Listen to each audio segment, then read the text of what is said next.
আমাকে আল্লাহ ভয় দিয়ে সাহায্য করেছেন। আমি যেই জায়গায় দাঁড়িয়ে থাকি, আমার ডানে বায়ে সামনে পেছনে 1 মাসের জায়গা পর্যন্ত কোনো কাফির আমার সামনে আসতে পারে না ভয়ে। 1 মাসের জায়গা পর্যন্ত কোনো কাফির যদি দাঁড়ায় থাকে, বিশ্বনবীর জন্য ভয়ে তার কলিজায় ধুকধুকানি শুরু হয়ে যায়। ধরেন আমি উনারে ভয় পাই, কাছে আসলেই না ভয়, দূরে গেলে তো আমি পালোয়ান, ঠিক কিনা? উনি আছে কোম্পানিগঞ্জ বাজারের ওইদিকে, আমি এদিকে, আমি পালোয়ান, স্বাস্থ্যের সমস্যা নাই, ঠিক কিনা? কারণ কাছে নাই। কিন্তু বিশ্বনবী এমন পাওয়ারফুল ছিলেন, কাছে আর দূরে কোনো কথা না, ডানে বায়ে সামনে পেছনে 1 মাসের দূরত্ব। এই লোকেশনের মধ্যে যদি কোনো কাফের মুশরিকের আন্ডা বাচ্চা থেকে থাকে, বিশ্বনবীর ব্যাপারে ভয় তাদের অন্তরের মধ্যে ঢুকিয়ে দেয় কে? একদিন মাটির ভেতরে হবে ঘরে মন আমার, কেন বাঁধো দালান ঘরে মন আমার, কেন বাঁধো দালান ঘর, ঠিক কিনা? দুনিয়ার জীবন আসল জীবন না, এটা মরিচিকা, এটা ধোঁকা, এটা মোহ, এটা শয়তানের চাকচিক্য। বান্দার কোনো হক আল্লাহ কোনোদিন ছেড়ে দেয় না। আল্লাহর হক আল্লাহ মাফ করে, বান্দার হকের মাফ নাই। যদিও আমি নবী, আমার উপর যদি কোনো হক থাকে বলো, আমি দিয়ে দেব। কোনো সাহাবী দাঁড়ায় না, এক সাহাবী দাঁড়িয়ে বলল, নবী যুদ্ধের ময়দানে চাবুক চালানোর সময়, লাঠি চালানোর সময় এক কাফেরকে মারতে যেয়ে আপনার লাঠির বাড়ি আমার পিঠের মধ্যে পড়েছে। আপনি যেহেতু এই কেসাসটা আদায় করতে চান, আপনার পিঠে আমি লাঠির বাড়ি মেরে এটারে শোধবোধ করে দিতে চাই। সাইয়েদনা ওমরে ফারুক হাতের জামা এরকম পড়তে শুরু করছে, আয় এদিকে আয়, তোরে শোধবোধ করাই। বিশ্বনবী বললেন, ওমর রাখো, এটা বান্দার হক, মিটাতে দাও। বিশ্বনবী বললেন, আসো তুমি এসে আমার পিঠে লাঠি দিয়ে চাবুক দিয়ে বাড়ি মারো। সাহাবী বলে, ও নবী, তখন দুর্ভিক্ষের সময়ের যুদ্ধ ছিল, আমাদের গায়ে জামা ছিল না। যখন আপনি আমার চাবুকটা পিঠের মধ্যে মেরেছেন, আমার পিঠে তখন জামা ছিল না। আপনি যদি যথা নিয়মে কেসাসটা আদায় করতে চান, আপনার জামাটা খোলেন, খালি পিঠের মধ্যে বাড়িটা মারিস। আমরা ইসলামকে পার্লামেন্টের ভেতরে দেখতে চাই, আমরা কালিমার পতাকা পতপত করে উঠছে এটা দেখে যেতে মরতে চাই। চিল্লায় বলেন ঠিক কিনা?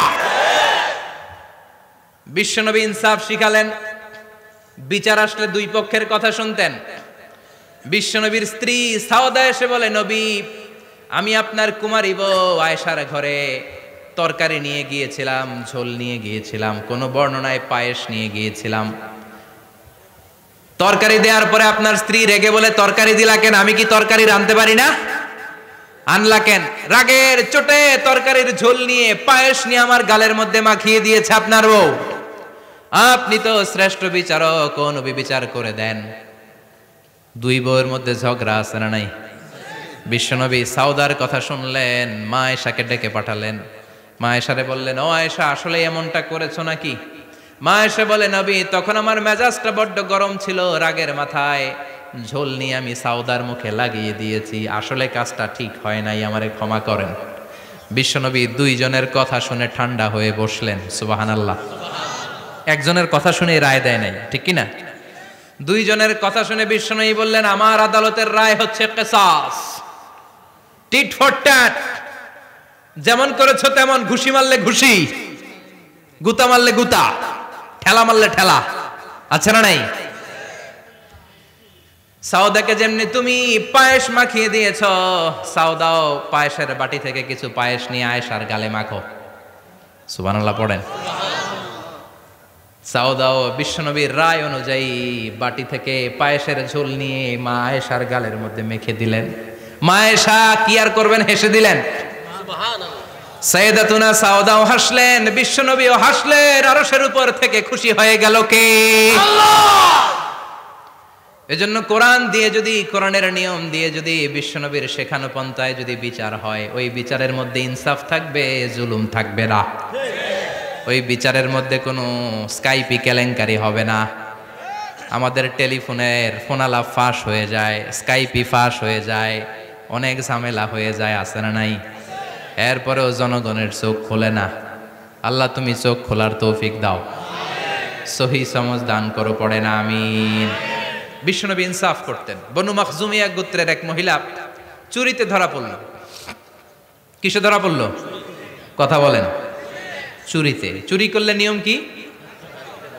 লাউ চুরি করলে, আম চুরি করলে, কলা চুরি করলে হাত কাটা যাবে না, এটা বড় চুরি। সুবহানাল্লাহ।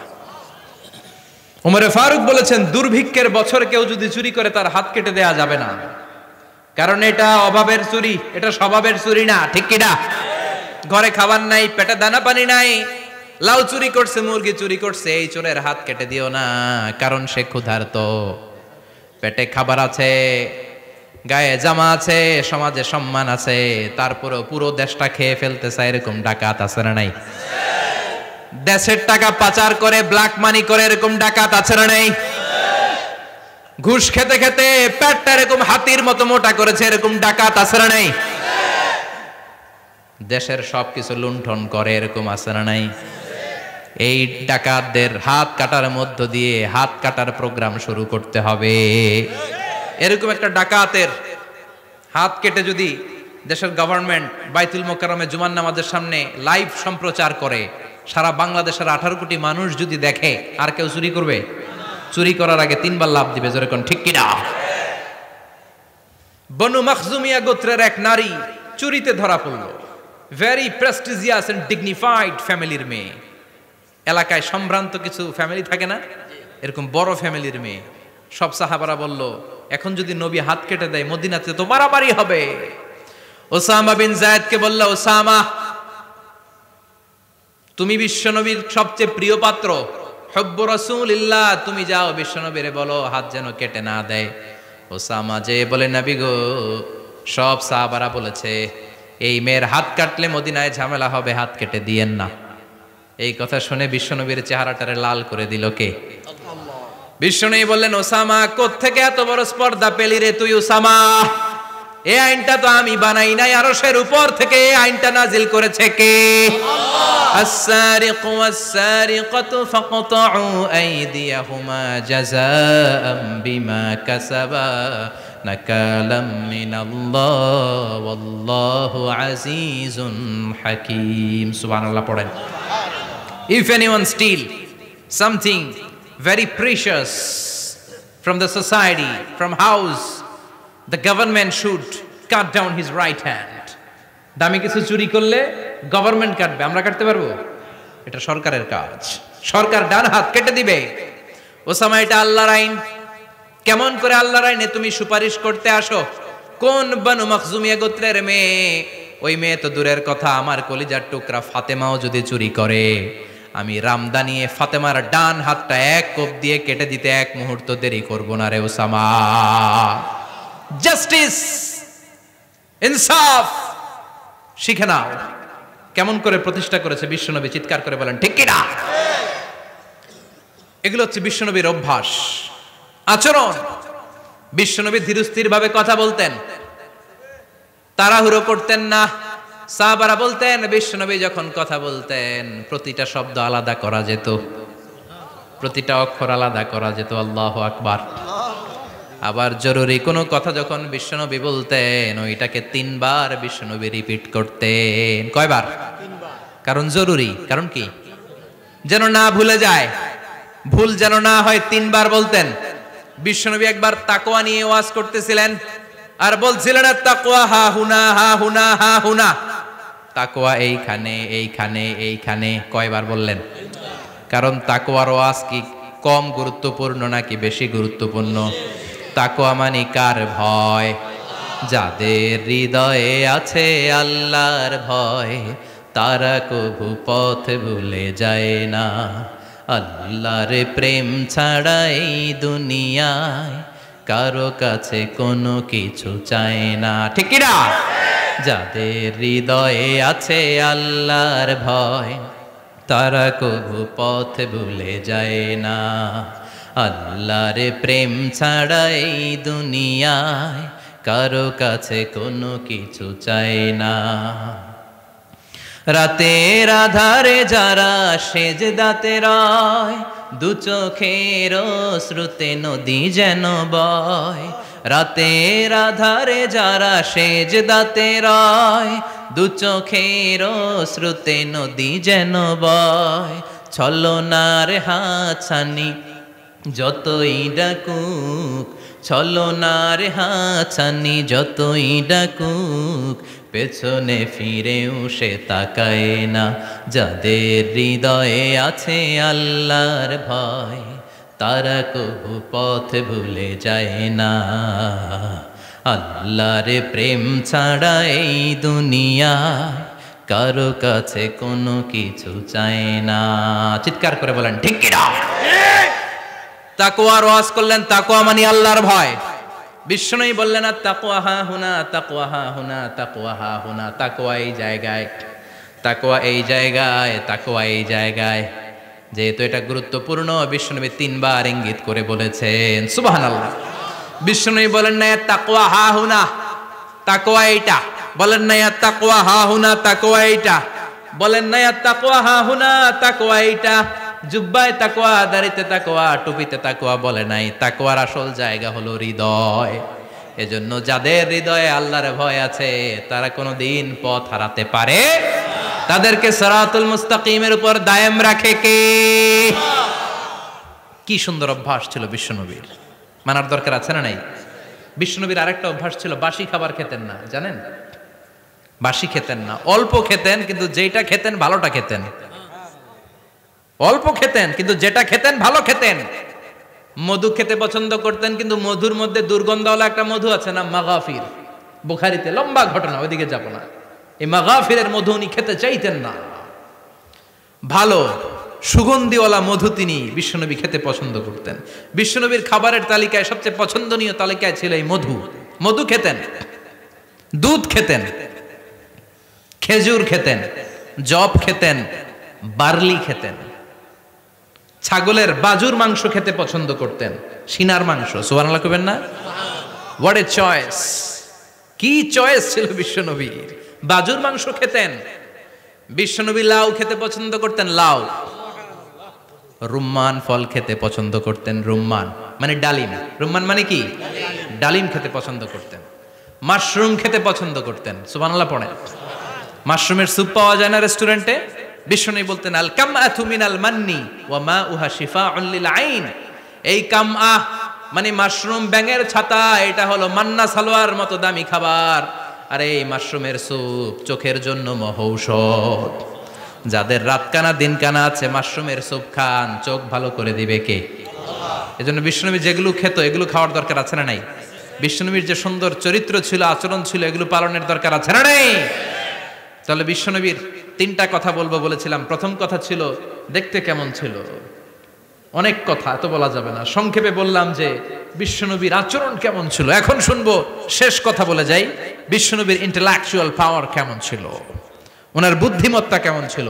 Our beloved prophet Muhammad, the last messenger, was a very good mediator. বিশ্বনবী ভালো মিডিয়েটর ছিলেন। বিশ্বনবী ভালো মধ্যস্থতাকারী ছিলেন। ঝগড়া লাগলে মিলাই দিতে পারতেন চমৎকার। সুবহানাল্লাহ। বাড়িতে যায়া জিমায় পড়ছেন? কষ্ট হচ্ছে? আর কয়েক মিনিট পড়বো, একটা তাকবীর দেন, লিল্লাহি তাকবীর। আল্লাহু আকবার। He was a very good mediator. মধ্যস্থতাকারী ব্যক্তিত্ব ছিলেন। স্বামী স্ত্রীর মধ্যে ঝগড়া লাগলে মিলাইয়া দিতেন, বন্ধু বন্ধু ঝগড়া মিলাইয়া দিতেন, সমাজে সমাজে মারামারি মিলাইয়া দিতেন। মক্কা থেকে মদিনায় যখন গেলেন, মদিনায় 120 বছরের একটা যুদ্ধ চলছিল, কেউ যুদ্ধটা থামাতে পারে না। বিশ্বনবী 7 দিনের ব্যবধানে যুদ্ধ থামিয়ে দিলে। Intellectual capacity, very good mediator. এজন্য বিশ্বনবীর উম্মত যারা, তাদের অভ্যাস হবে ঝগড়া লাগায় দেওয়া যাবে না, মিলায় দিতে হবে। ঠিক কিনা? আমরা যদি ঝগড়া দেখি দূর থেকে আরো লাগায় দিতে চাই, আছে না নাই? কোম্পানিগঞ্জ বাজারে ঝগড়া, কয় লাগুক আরো লাগুক, ধরবি না, থামাবি না, দূর থেকে মজা দেখি, মজাই লাগে, এরকম ডাকাইতে আছে না নাই? আগুন লাগলে পানি দিয়ে নেবায়, অনেকে তেল ঢালে, আছে না নাই? কি করবেন? মিলিয়ে দিবেন। আপনার মর্যাদা বাড়িয়ে দিবে কে? আল্লাহ। বিশ্বনবী ভেরি গুড মিডিয়েটর ছিলেন। বিশ্বনবী লজিক্যাল এবং রেশনাল ছিলেন, বুদ্ধিমত্তাকে কাজে লাগাতেন। এক সাহাবী এসে বলে, নবী ইযান লি বিজিনা, আমারে জিনার অনুমতি দেন। কিসের অনুমতি? কার কাছে অনুমতি চাইলো? অন্যান্য সাহাবারা এই যুবক ছেলেটাকে ধমকাতে লাগলো, বসো, এই মিয়া বসো, বিশ্বনবীর কাছে কি কথা বলে এগুলা? ওই যুবক বসে রইল, বিশ্বনবী কাজ সারালেন, এরপর বললেন আইনাস শাবাব, ওই যুবকটা কোথায়, এদিকে আসো, কি চাইছো বলো। কয় বিশ্বনবী আপনি আমারে জিনা করার অনুমতি দেন। বিশ্বনবী যুবকটারে কাছে ডেকে আনলেন, বললেন ও যুবক, তোমার ঘরে বোন আছে কিনা? কয় আছে। তোমার বোনের সাথে কোনো পুরুষ জিনা করুক তোমার কেমন লাগবে? সে বলে আমি এই পুরুষটারে হত্যা করব। হত্যা করবা? ওকে ডান। তোমার ঘরে মা আছে কিনা? আছে। তোমার মায়ের সাথে পর পুরুষ জিনা করবে কেমন লাগবে? কয় আমি সাইজ করবো ওরে। তোমার ঘরে স্ত্রী আছে কিনা? আছে। তোমার স্ত্রীর সাথে যদি কেউ জিনা করে কেমন লাগবে? বলে আমি তারে ছাড়বো না। বিশ্বনবী বললেন তাহলে যেই মহিলার সাথে তুমি জিনা করবা সেও তো কারো বোন, সেও তো কারো স্ত্রী, সেও তো কারো মা, ঠিক কিনা? সুবহানাল্লাহ, হোয়াট অ্যান ইন্টেলেকচুয়াল ক্যাপাসিটি। যুবক বলে তাই তো, এইভাবে তো ভাবি নাই। আমি যার সাথে পাপ কর্ম করব সেও তো কারো বোন হবে, সেও তো কারো মা হবে, সেও তো কারো স্ত্রী হবে। ও নবী আপনি আমারে মাফ করে দেন, আমার জন্য দোয়া করে দেন যেন তাকওয়ার উপর জীবন প্রতিষ্ঠা করতে পারি। লজিক্যালি জিনিসকে সলভ করার চেষ্টা করতেন। মুআয ইবনে জবালকে বিশ্বনবী সাল্লাল্লাহু আলাইহি ওয়াসাল্লাম ইমাম বানিয়ে পাঠালেন। উনি ইমামতি করতে গেলেন এক মসজিদে। মাগরিবের সালাতে উনি লম্বা কেরাত ধরলেন। এশার নামাজ শুরু করলেন সূরা বাকারা দিয়ে, কোরআনের সবচেয়ে ছোট সূরা। হ্যাঁ, বড়? কত বড়? বিশাল বড়। এখন ওই এলাকার মুসল্লিরা ছিল কৃষক মুসল্লি। এক কৃষক মুসল্লি সাহাবী নামাজের পেছনে দাঁড়ালেন, দেখলেন বাকারা দিয়ে ধরছে, কেরাত শেষ হয় না, আর দাঁড়িয়ে থাকতে পারে না, পায়ে ব্যথা করে, পিঠে ব্যথা করে। কিছুক্ষণ পর রেগে মেগে নামাজ ছেড়ে দিয়ে বারান্দায় নামাজ পড়ে বিশ্বনবীর কাছে বিচার দিতে গেলেন। যে বললেন নবী এমন ইমাম পাঠাইছেন এশা পরে বাকারা দিয়া। বিশ্বনবীকে সর্বনাশ, মুআয তো বেজাল লাগাই ফেলতেছে। ডেকে পাঠালেন, সহিহ বুখারীর বর্ণনা। বিশ্বনবী বললেন মুআয, হোয়াট আর ইউ ডুইং দেয়ার? কি করছো তুমি সেখানে? আফাতানুন আনতা ইয়া মুআয, ও মুআয তুমি কি ফিতনা বাজাও নাকি? তুমি কি ফিতনা ছড়াচ্ছ নাকি? খেটে খাওয়া মানুষ, কৃষক মানুষ, মাঝারি সাইজের কত সুন্দর সূরা আছে, ওয়াদ-দুহা ওয়াল-লাইলি ইযা সাজা, আল কারিআতু মাল কারিআ, সানানাই আলহাকুমুত তাকাসুর, সানানাই। এগুলো দিয়ে না পড়ে বড় বড় সূরা ধরলা কেন রে মুআয? আফাতানুন আনতা ইয়া মুআয, তোমারে কি আমি অ্যাপয়েন্টমেন্ট দিছি তুমি ফিতনা বাজাবা? খবরদার মুআয, ইয়াসসিরু ওয়ালা তুআসসিরু, ইসলামকে মানুষের কাছে সহজ করে উপস্থাপন করবা। বাশশিরু ওয়ালা তুনাফিরু, ইসলামকে এমন ভাবে উপস্থাপন করবা না যে তোমার কথা শুনে মানুষ দিন থেকে ভেগে ভেগে যায়।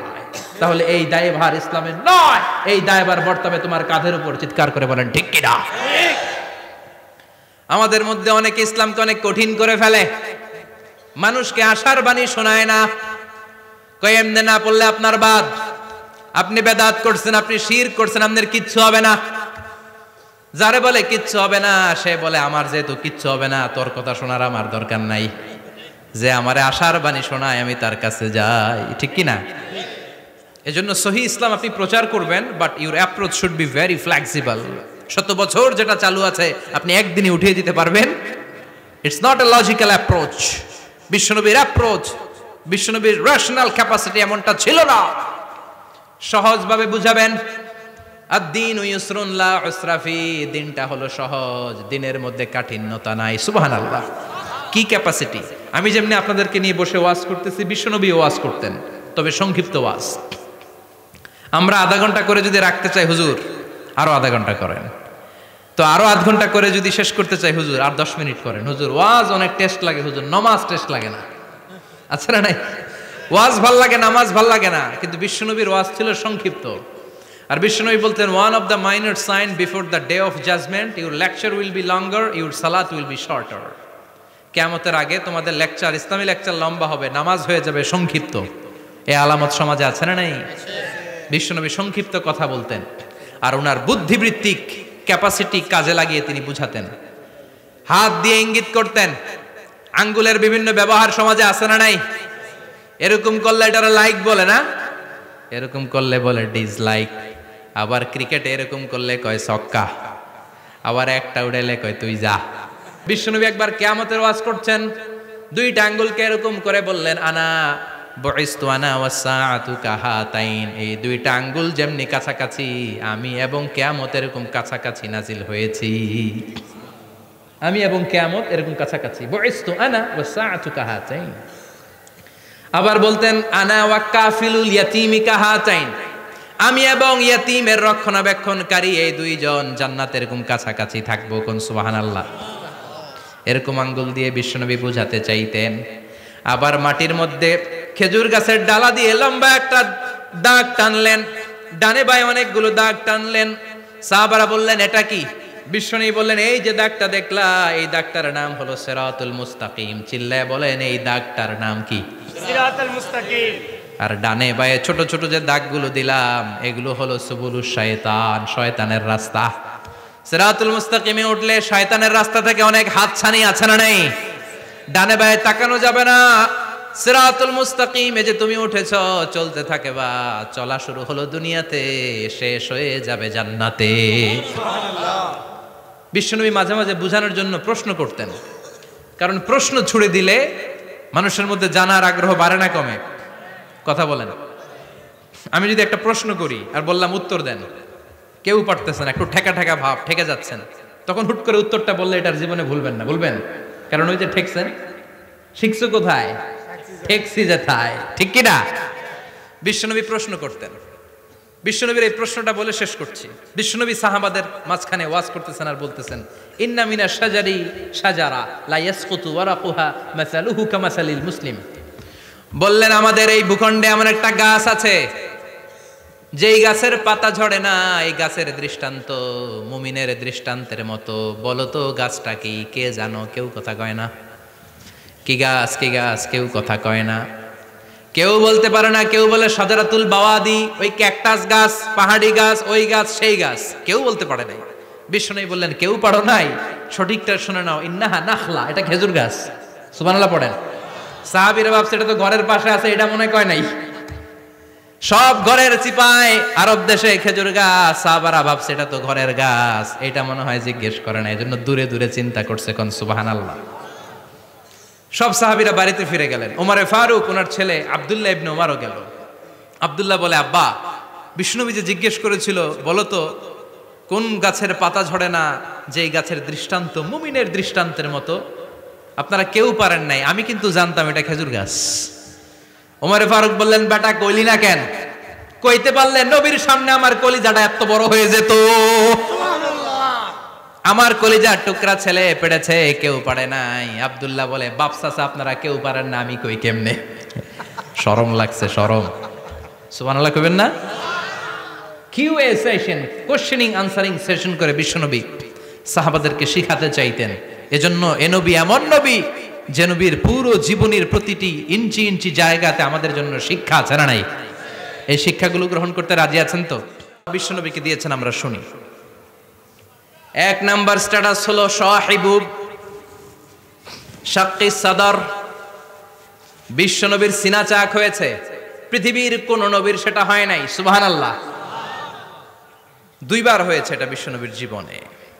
হালিমাতুস সাদিয়ার বাড়িতে যখন দুধ পান করতে গিয়েছিল তখন হয়েছিল, আবার মেরাজের রাতে হয়েছিল। উম্মে হানির ঘর থেকে চলে সাইয়েদনা জিবরাইল বিশ্বনবীকে হাতিমে কাবায় শুইয়ে দিলেন। এরপর গলার নিচ থেকে শুরু করে নাভি পর্যন্ত বুকটা কেটে ফেললেন। বিশ্বনবীর হৃদয়টাকে বের করলেন, জামজামের পানি দিয়ে ধৌত করলেন, আবার পেটের ভেতরে হৃদয়টাকে ঢুকিয়ে দিলেন। দিস ইজ কল্ড শাক্কে সাদার। উর্দু ফার্সিতে বলে সিনা চাক, ইংরেজিতে বলে ওপেন হার্ট সার্জারি। সুবহানাল্লাহ পড়বেন না? আমাদের অনেকের ওপেন হার্ট সার্জারি হয় না, গলা থেকে নাভি পর্যন্ত কাটা, সেলাই করে দিলে আবার বাঁচে। এটা বিশ্বনবীর সিনা চাক থেকে আবিষ্কার হয়েছে। পড়েন আল্লাহু আকবার। যে সমস্ত সাহাবারা বিশ্বনবীকে খালি গায়ে দেখেছে, উদম গায়ে দেখেছে, তারা বর্ণনা করেছে দুইটা কাপড় মাঝখান দিয়ে সেলাই করলে যেমনি দাগ দেখা যায়, আমরা বিশ্বনবীর গলা থেকে নাভি পর্যন্ত এরকম সেলাইয়ের দাগ দেখতে পেয়েছি। শাক্কুস সাদর, special status of the last Messenger Muhammad সাল্লাল্লাহু। আর কোন নবীকে আল্লাহ এটা দেয় নাই। খুশি না বেজার? আবার উনি হলেন সাহিবুল মেরাজ, উনার মেরাজ হয়েছে, আর কোন নবীর হয়েছে নাকি? কথা বলেন। বিশ্বনবীর হৃদয়টা বড় ভাঙা, কলিজার টুকরা স্ত্রী খাদিজা নাই, যাকে সবচেয়ে ভালোবাসতেন, সবচেয়ে প্যার করতেন, যাকে মাহাব্বাত করতেন। এবং সাইয়েদাতুনা খাদিজার জন্য বিশ্বনবী মা আয়েশাকে ধমকও দিয়েছেন। সাইয়েদাতুনা খাদিজার কথা যখন বিশ্বনবী বলে বেড়ায় মা আয়েশার কাছে, খাদিজার কথা বললে মা আয়েশা বলতেন, ও নবী, কোন জাহিলি যুগে এক বুড়ি মহিলার সাথে আপনার বিয়ে হয়েছিল, মরে গিয়েছে, কবরে শুয়ে আছে। ওই মহিলার পরে কত সুন্দরী সুন্দরী নারীরা আমরা আপনার ঘরে আসলাম, তারপরে ওই বুড়ির কথা আমাদেরকে বলেন কেন? ওই বুড়ির কথা শোনান কেন? বিশ্বনবী রেগে গেলেন। সাইয়েদাতুনা খাদিজাকে বুড়ি বলার কারণে বিশ্বনবী মা আয়েশার চোয়ালটা এইভাবে চেপে ধরেছেন। কোনোদিন স্ত্রীর গায়ে হাত তোলেননি, শুধু এই একবার খাদিজাকে বুড়ি বলার কারণে মা আয়েশার থুতনি চেপে ধরেছিলেন। আল্লাহু আকবার। আবার বিশ্বনবী বলতেন, রুজিকতু হুব্বাহা, খাদিজার ভালোবাসা আল্লাহ আমার হৃদয়ে ঢুকিয়ে দিয়েছে। আবার বিশ্বনবী দোয়া করলে বলতেন, ও আল্লাহ, ওই কিয়ামতের ময়দানে যেদিন বন্ধু বন্ধুরে চিনবে না, বাবা ছেলেরে চিনবে না, মা তার মেয়েরে চিনবে না, পীর সাহেব মুরিদরে চিনবে না, মুরিদ পীর সাহেবরে চিনবে না, ওই কঠিন দিনে যেন আমি আমার কলিজার টুকরা খাদিজারে ভুলে না যাই। ওই কঠিন দিনে আমি যেন আমার খাদিজারে চিনতে পারি। সুবহানাল্লাহ। তার মানে ভালোবাসা বেশি না কম? সাইয়েদাতুনা খাদিজা ইন্তেকাল করলেন, জাবালে হাজুনের পাশে ওনার কবর। যারা হজ উমরা করতে গিয়েছেন দেখেছেন না, মক্কায় একটা কবর আছে, এটা মাকবারাতুল মাআলা, মাআলা, কিন্তু এটারে বাংলাদেশিরা বলে জান্নাতুল মুআল্লা। কি বলে? এটারে জান্নাতুল মুআল্লা বলবেন না, কারণ এই কবরস্থানে অনেক কাফির মুশরিকেরও কবর আছে, তো ওদের কবরস্থান কি জান্নাত হইতে পারে? এটাকে মাকবারা বলবেন। মাকবারা মাআলা বা মুআল্লা, আর মদিনায় হচ্ছে মাকবারাতুল বাকিয়া। মুআল্লা কবরস্থান মক্কায়, আর বাকি কবরস্থান মদিনায়। এর পাশে বিশাল এক পাহাড়, হেরেম শরীফ থেকে দেখা যায় জাবালে হাজুন, এর পাদদেশে বিশ্বনবী নিজ হাতে সাইয়েদাতুনা খাদিজাকে কবর দিয়েছেন। কবর দিয়ে সবাই চলে যায়, বিশ্বনবী যায় না, দাঁড়িয়ে দাঁড়িয়ে কাঁদতে লাগলেন। সাইয়েদনা আবু বকর বলে, নবী চলেন ঘরে ফিরে যাই। বিশ্বনবী বললেন, তুমি যাও, আমি যাব না। যেই মহিলাটাকে এইমাত্র কবর দিলাম সাধারণ মহিলা না, আমার বিপদের দিনের সঙ্গিনী খাদিজা। আজীবন আমাকে ছাতার মতো শেল্টার দিয়েছে, সমস্ত সম্পদ আমার পায়ের সামনে বিছিয়ে দিয়েছে রে আবু বকর। তোমার মনে চায় ঘরে ফিরে যাও, আমি দাঁড়িয়ে থাকবো। এখনই খাদিজার কবরের 3টা প্রশ্ন করা হবে, আমি খাদিজার পক্ষ থেকে 3টা প্রশ্নের জবাব দিয়ে তারপরে ঘরে ফিরে যাব রে আবু বকর। সাইয়েদনা জিবরাইল এসে বললেন, ইয়া রাসূলুল্লাহ, ইয়া হাবিবাল্লাহ, দাঁড়িয়ে থাকার দরকার নাই, আবু বকরের সাথে চলে যান। রব্বুল আলামিন বলেছেন, ওই কবরের 3টা প্রশ্নের জবাব দিতে যদি খাদিজার সমস্যা হয়, আরশের উপর থেকে 3টা কবরের প্রশ্নের জবাব আল্লাহ নিজেই দিয়ে দিবে। কি প্যার করতেন বিশ্বনবীকে। সাইয়েদাতুনা খাদিজা ইন্তেকাল করলেন, চাচা আবু তালেব ইন্তেকাল করল। দাওয়াত দেওয়ার জন্য বিশ্বনবী ওই তায়েফের ময়দানে গেলেন। তায়েফের ছেলেরাও পাথর মেরে বিশ্বনবীর দেহটারে ঝাঁঝরা করে দিল। বলেন ঠিক কিনা? খেয়ে না খেয়ে দিন প্রচারের কাজে নিজেকে দিয়েছ বিলিয়ে, তায়েফের কাফিরেরা চিনল না সে আলো, দুষ্ট ছেলেদের পিছু দিল লেলিয়ে, পাথরের আঘাতে ক্ষত বিক্ষত হয়ে সারা শরীর থেকে রক্ত ঝরে। হে রাসূল তোমাকে ভুলি আমি কেমন করে, হে রাসূল তোমাকে ভুলি আমি কেমন করে। ঠিক কিনা? খাদিজা নাই, আবু তালেব নাই, তায়েফে যে মার খেয়ে আসলেন, অন্তরটা একেবারে ভাঙা, আর মন বসে না, কিচ্ছু ভাল লাগে না। বিশ্বনবীর মনের ভেতরে হাহাকার। বিশ্বনবীর মনে হলো, ডানে বায়ে দুনিয়ায় আমার মনে হয় কেউ নাই। বিশ্বনবী দুনিয়ায় বসে কষ্ট পায়, আরশের উপর থেকে এগুলো দেখে কে? আল্লাহ প্ল্যান করছেন কেমন করে আমার বন্ধুর মনটারে ভালো করা যায়। বিশ্বনবীকে স্পেশাল সারপ্রাইজ দেওয়ার জন্য আল্লাহ প্ল্যান করলেন। জিব্রাইল ডেকে বললেন, ও জিব্রাইল, আমার পেয়ারা নবীকে স্পেশাল সারপ্রাইজ দিব, কিন্তু এই সারপ্রাইজের গিফটটা তোমার হাত দিয়ে আমি দিতে চাই না, তুমি দিয়ে আসলে হবে না। আমার পেয়ারা নবীকে দুনিয়া থেকে টান দিয়ে আমার আরশের উপরে নিয়ে আসো। সাহিবুল মেরাজ, যেই নবীর মেরাজ হয়েছে আর কোন নবীর হয় নাই। এই মেরাজ করতে যে কত কাণ্ড, কত প্ল্যান প্রোগ্রাম, আল্লাহর টাইমের স্পিডকে আল্লাহ থামিয়ে দিলেন। মক্কা থেকে উঠিয়ে বিশ্বনবীকে এক মরুভূমিতে রাখা হলো রাতে, বললেন দোয়া করেন। দোয়া করে বিশ্বনবী বললেন, ভাই জিবরাইল এটা কোন জায়গা, কোথায় দোয়া করব? সাইয়েদনা জিবরাইল বলেন, নবী কিছুদিন পরে এই জায়গায় আপনি হিজরত করে আসবেন, এই জায়গার নাম ইয়াসরিব, মদিনা। দোয়া করলেন, আবার সেখান থেকে তুলে এক পাহাড়ে রাখা হলো, নবী দোয়া করেন। দোয়া করে নবী বললেন, এটা কোন পাহাড়? অন্ধকার, আমি তো কিছু চিনি না। সাইয়েদনা জিবরাইল বললেন, নবী এটা সাধারণ পাহাড় নয়, এই পাহাড়ের কথা আল্লাহ কোরআনে বলেছেন, এই পাহাড়ের কসম আল্লাহ কোরআনে খেয়েছেন। এই পাহাড়টা হলো আপনার ভাই মুসার পাহাড়, তুর পাহাড়। তুর পাহাড়ে তিনি দোয়া করলেন। কত কিছু করে বিশ্বনবীকে আল্লাহর আরশে নিয়ে যাওয়া হলো, সাহিবুল মেরাজ। বিশ্বনবী ছাড়া আর কোন নবীর কি এরকম মেরাজ হয়েছে? সবাই বলেন হয়েছে। এরপর উনি হলেন সাহিবুস শাফা, শাফাতের মালিক। বিশ্বনবী ছাড়া কিয়ামতের ময়দানে কেউ আমাদের জন্য সুপারিশ করতে পারবে? পাগল হয়ে যাব আমরা। সূর্যটা মাথার কাছে, ক্ষুধায় তৃষ্ণায় জিহ্বাটা কুকুরের মতো বের হয়ে ঝুলতে থাকবে, মাথার মগজগুলো গলে গলে নাকের ছিদ্র দিয়ে কানের ছিদ্র দিয়ে বেয়ে বেয়ে পড়তে থাকবে। বাবা ছেলের দেখলে দিবে দৌড়, বলবে চিনি না, ইয়া নাফসি আল্লাহ আমারে বাঁচাও, ঠিক কিনা? পীর সাহেব মুরিদ রে বলবে চিনি না, মুরিদ পীর সাহেব রে বলবে চিনি না, ভাই ভাই রে চিনবে না। সব নবী আর সব উম্মতের একটাই জিকির, ইয়া নাফসি ইয়া নাফসি। নবীও জিকির করে ইয়া নাফসি, উম্মতও জিকির করে। সবাই সাইয়েদনা আদম রে ধরবে, সাইয়েদনা আদম বলবে আমি পারবো না। নূহের কাছে যাও, সাইয়েদনা নূহ বলবে পারবো না। ইব্রাহিমের কাছে যাও, সাইয়েদনা ইব্রাহিম বলবে পারবো না। মুসা আলাইহিস সালামের কাছে যাও, মুসা আলাইহিস সালাম বলবেন পারবো না। ঈসা আলাইহিস সালামের কাছে যাও, সাইয়েদনা ঈসা আলাইহিস সালাম বলে এত জায়গায় ঘুরে লাভ নাই, জায়গা মতো যাও মিয়া, জায়গা মতো যাও মাকামে মাহমুদে, বিশ্বনবীকে সেজদায় পড়ে থাকতে দেখবা।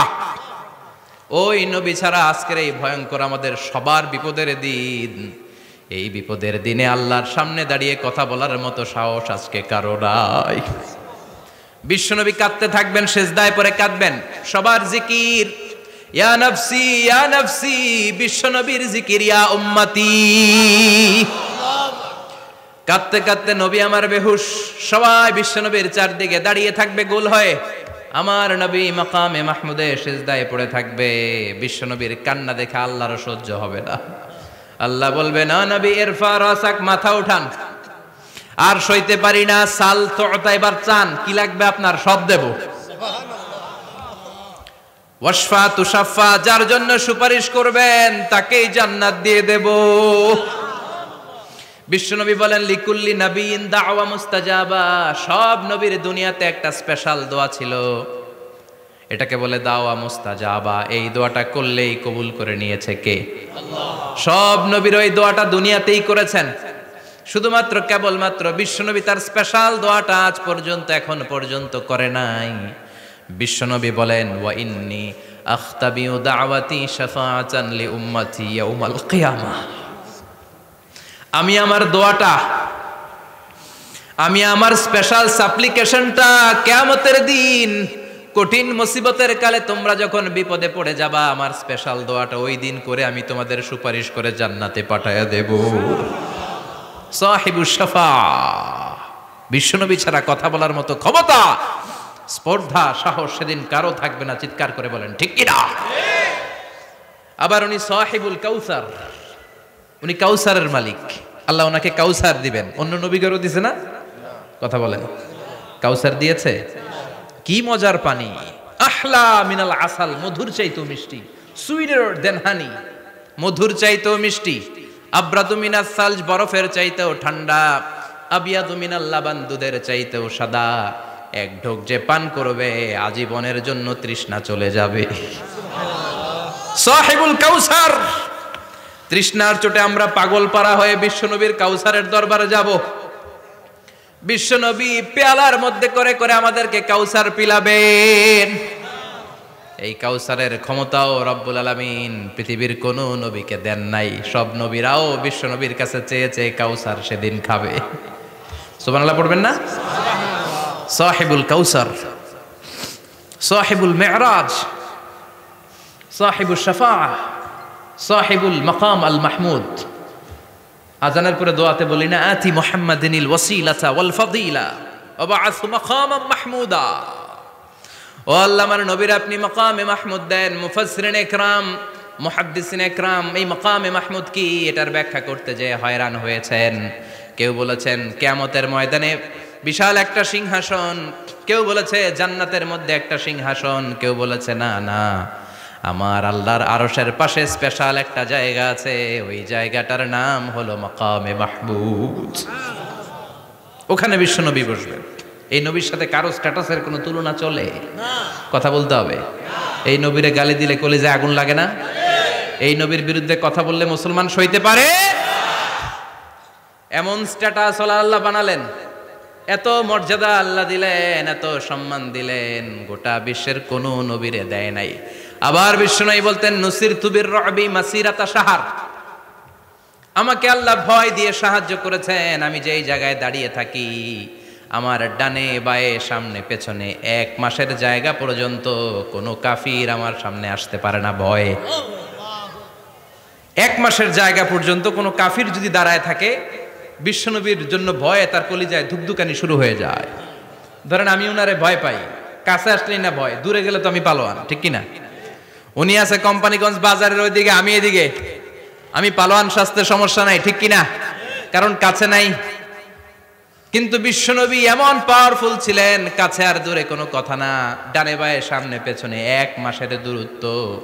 এই লোকেশনের মধ্যে যদি কোনো কাফের মুশরিকের আন্ডা বাচ্চা থেকে থাকে, বিশ্বনবীর ব্যাপারে ভয় তাদের অন্তরের মধ্যে ঢুকিয়ে দেয় কে? এজন্য বিশ্বনবীর সাথে কারো মর্যাদার কোনো তুলনা চলে? বিশ্বনবী আমাদের মডেল। আমাদের মডেল কে? কথা বলেন, সবাই বলেন। আজকে বিশ্বনবীর জীবনী থেকে 3টা কথা শুনবো। এই 3টা কথা শুনে মানার চেষ্টা করব, তারপর আমরা একসাথে বিদায় নিব। পড়েন ইনশাআল্লাহ। প্রথমে জানবো আমার নবী দেখতে কেমন ছিলেন। জানতে মনে চায় না? চাঁদের চেয়ে সুন্দর ছিলেন, ঠিক কিনা?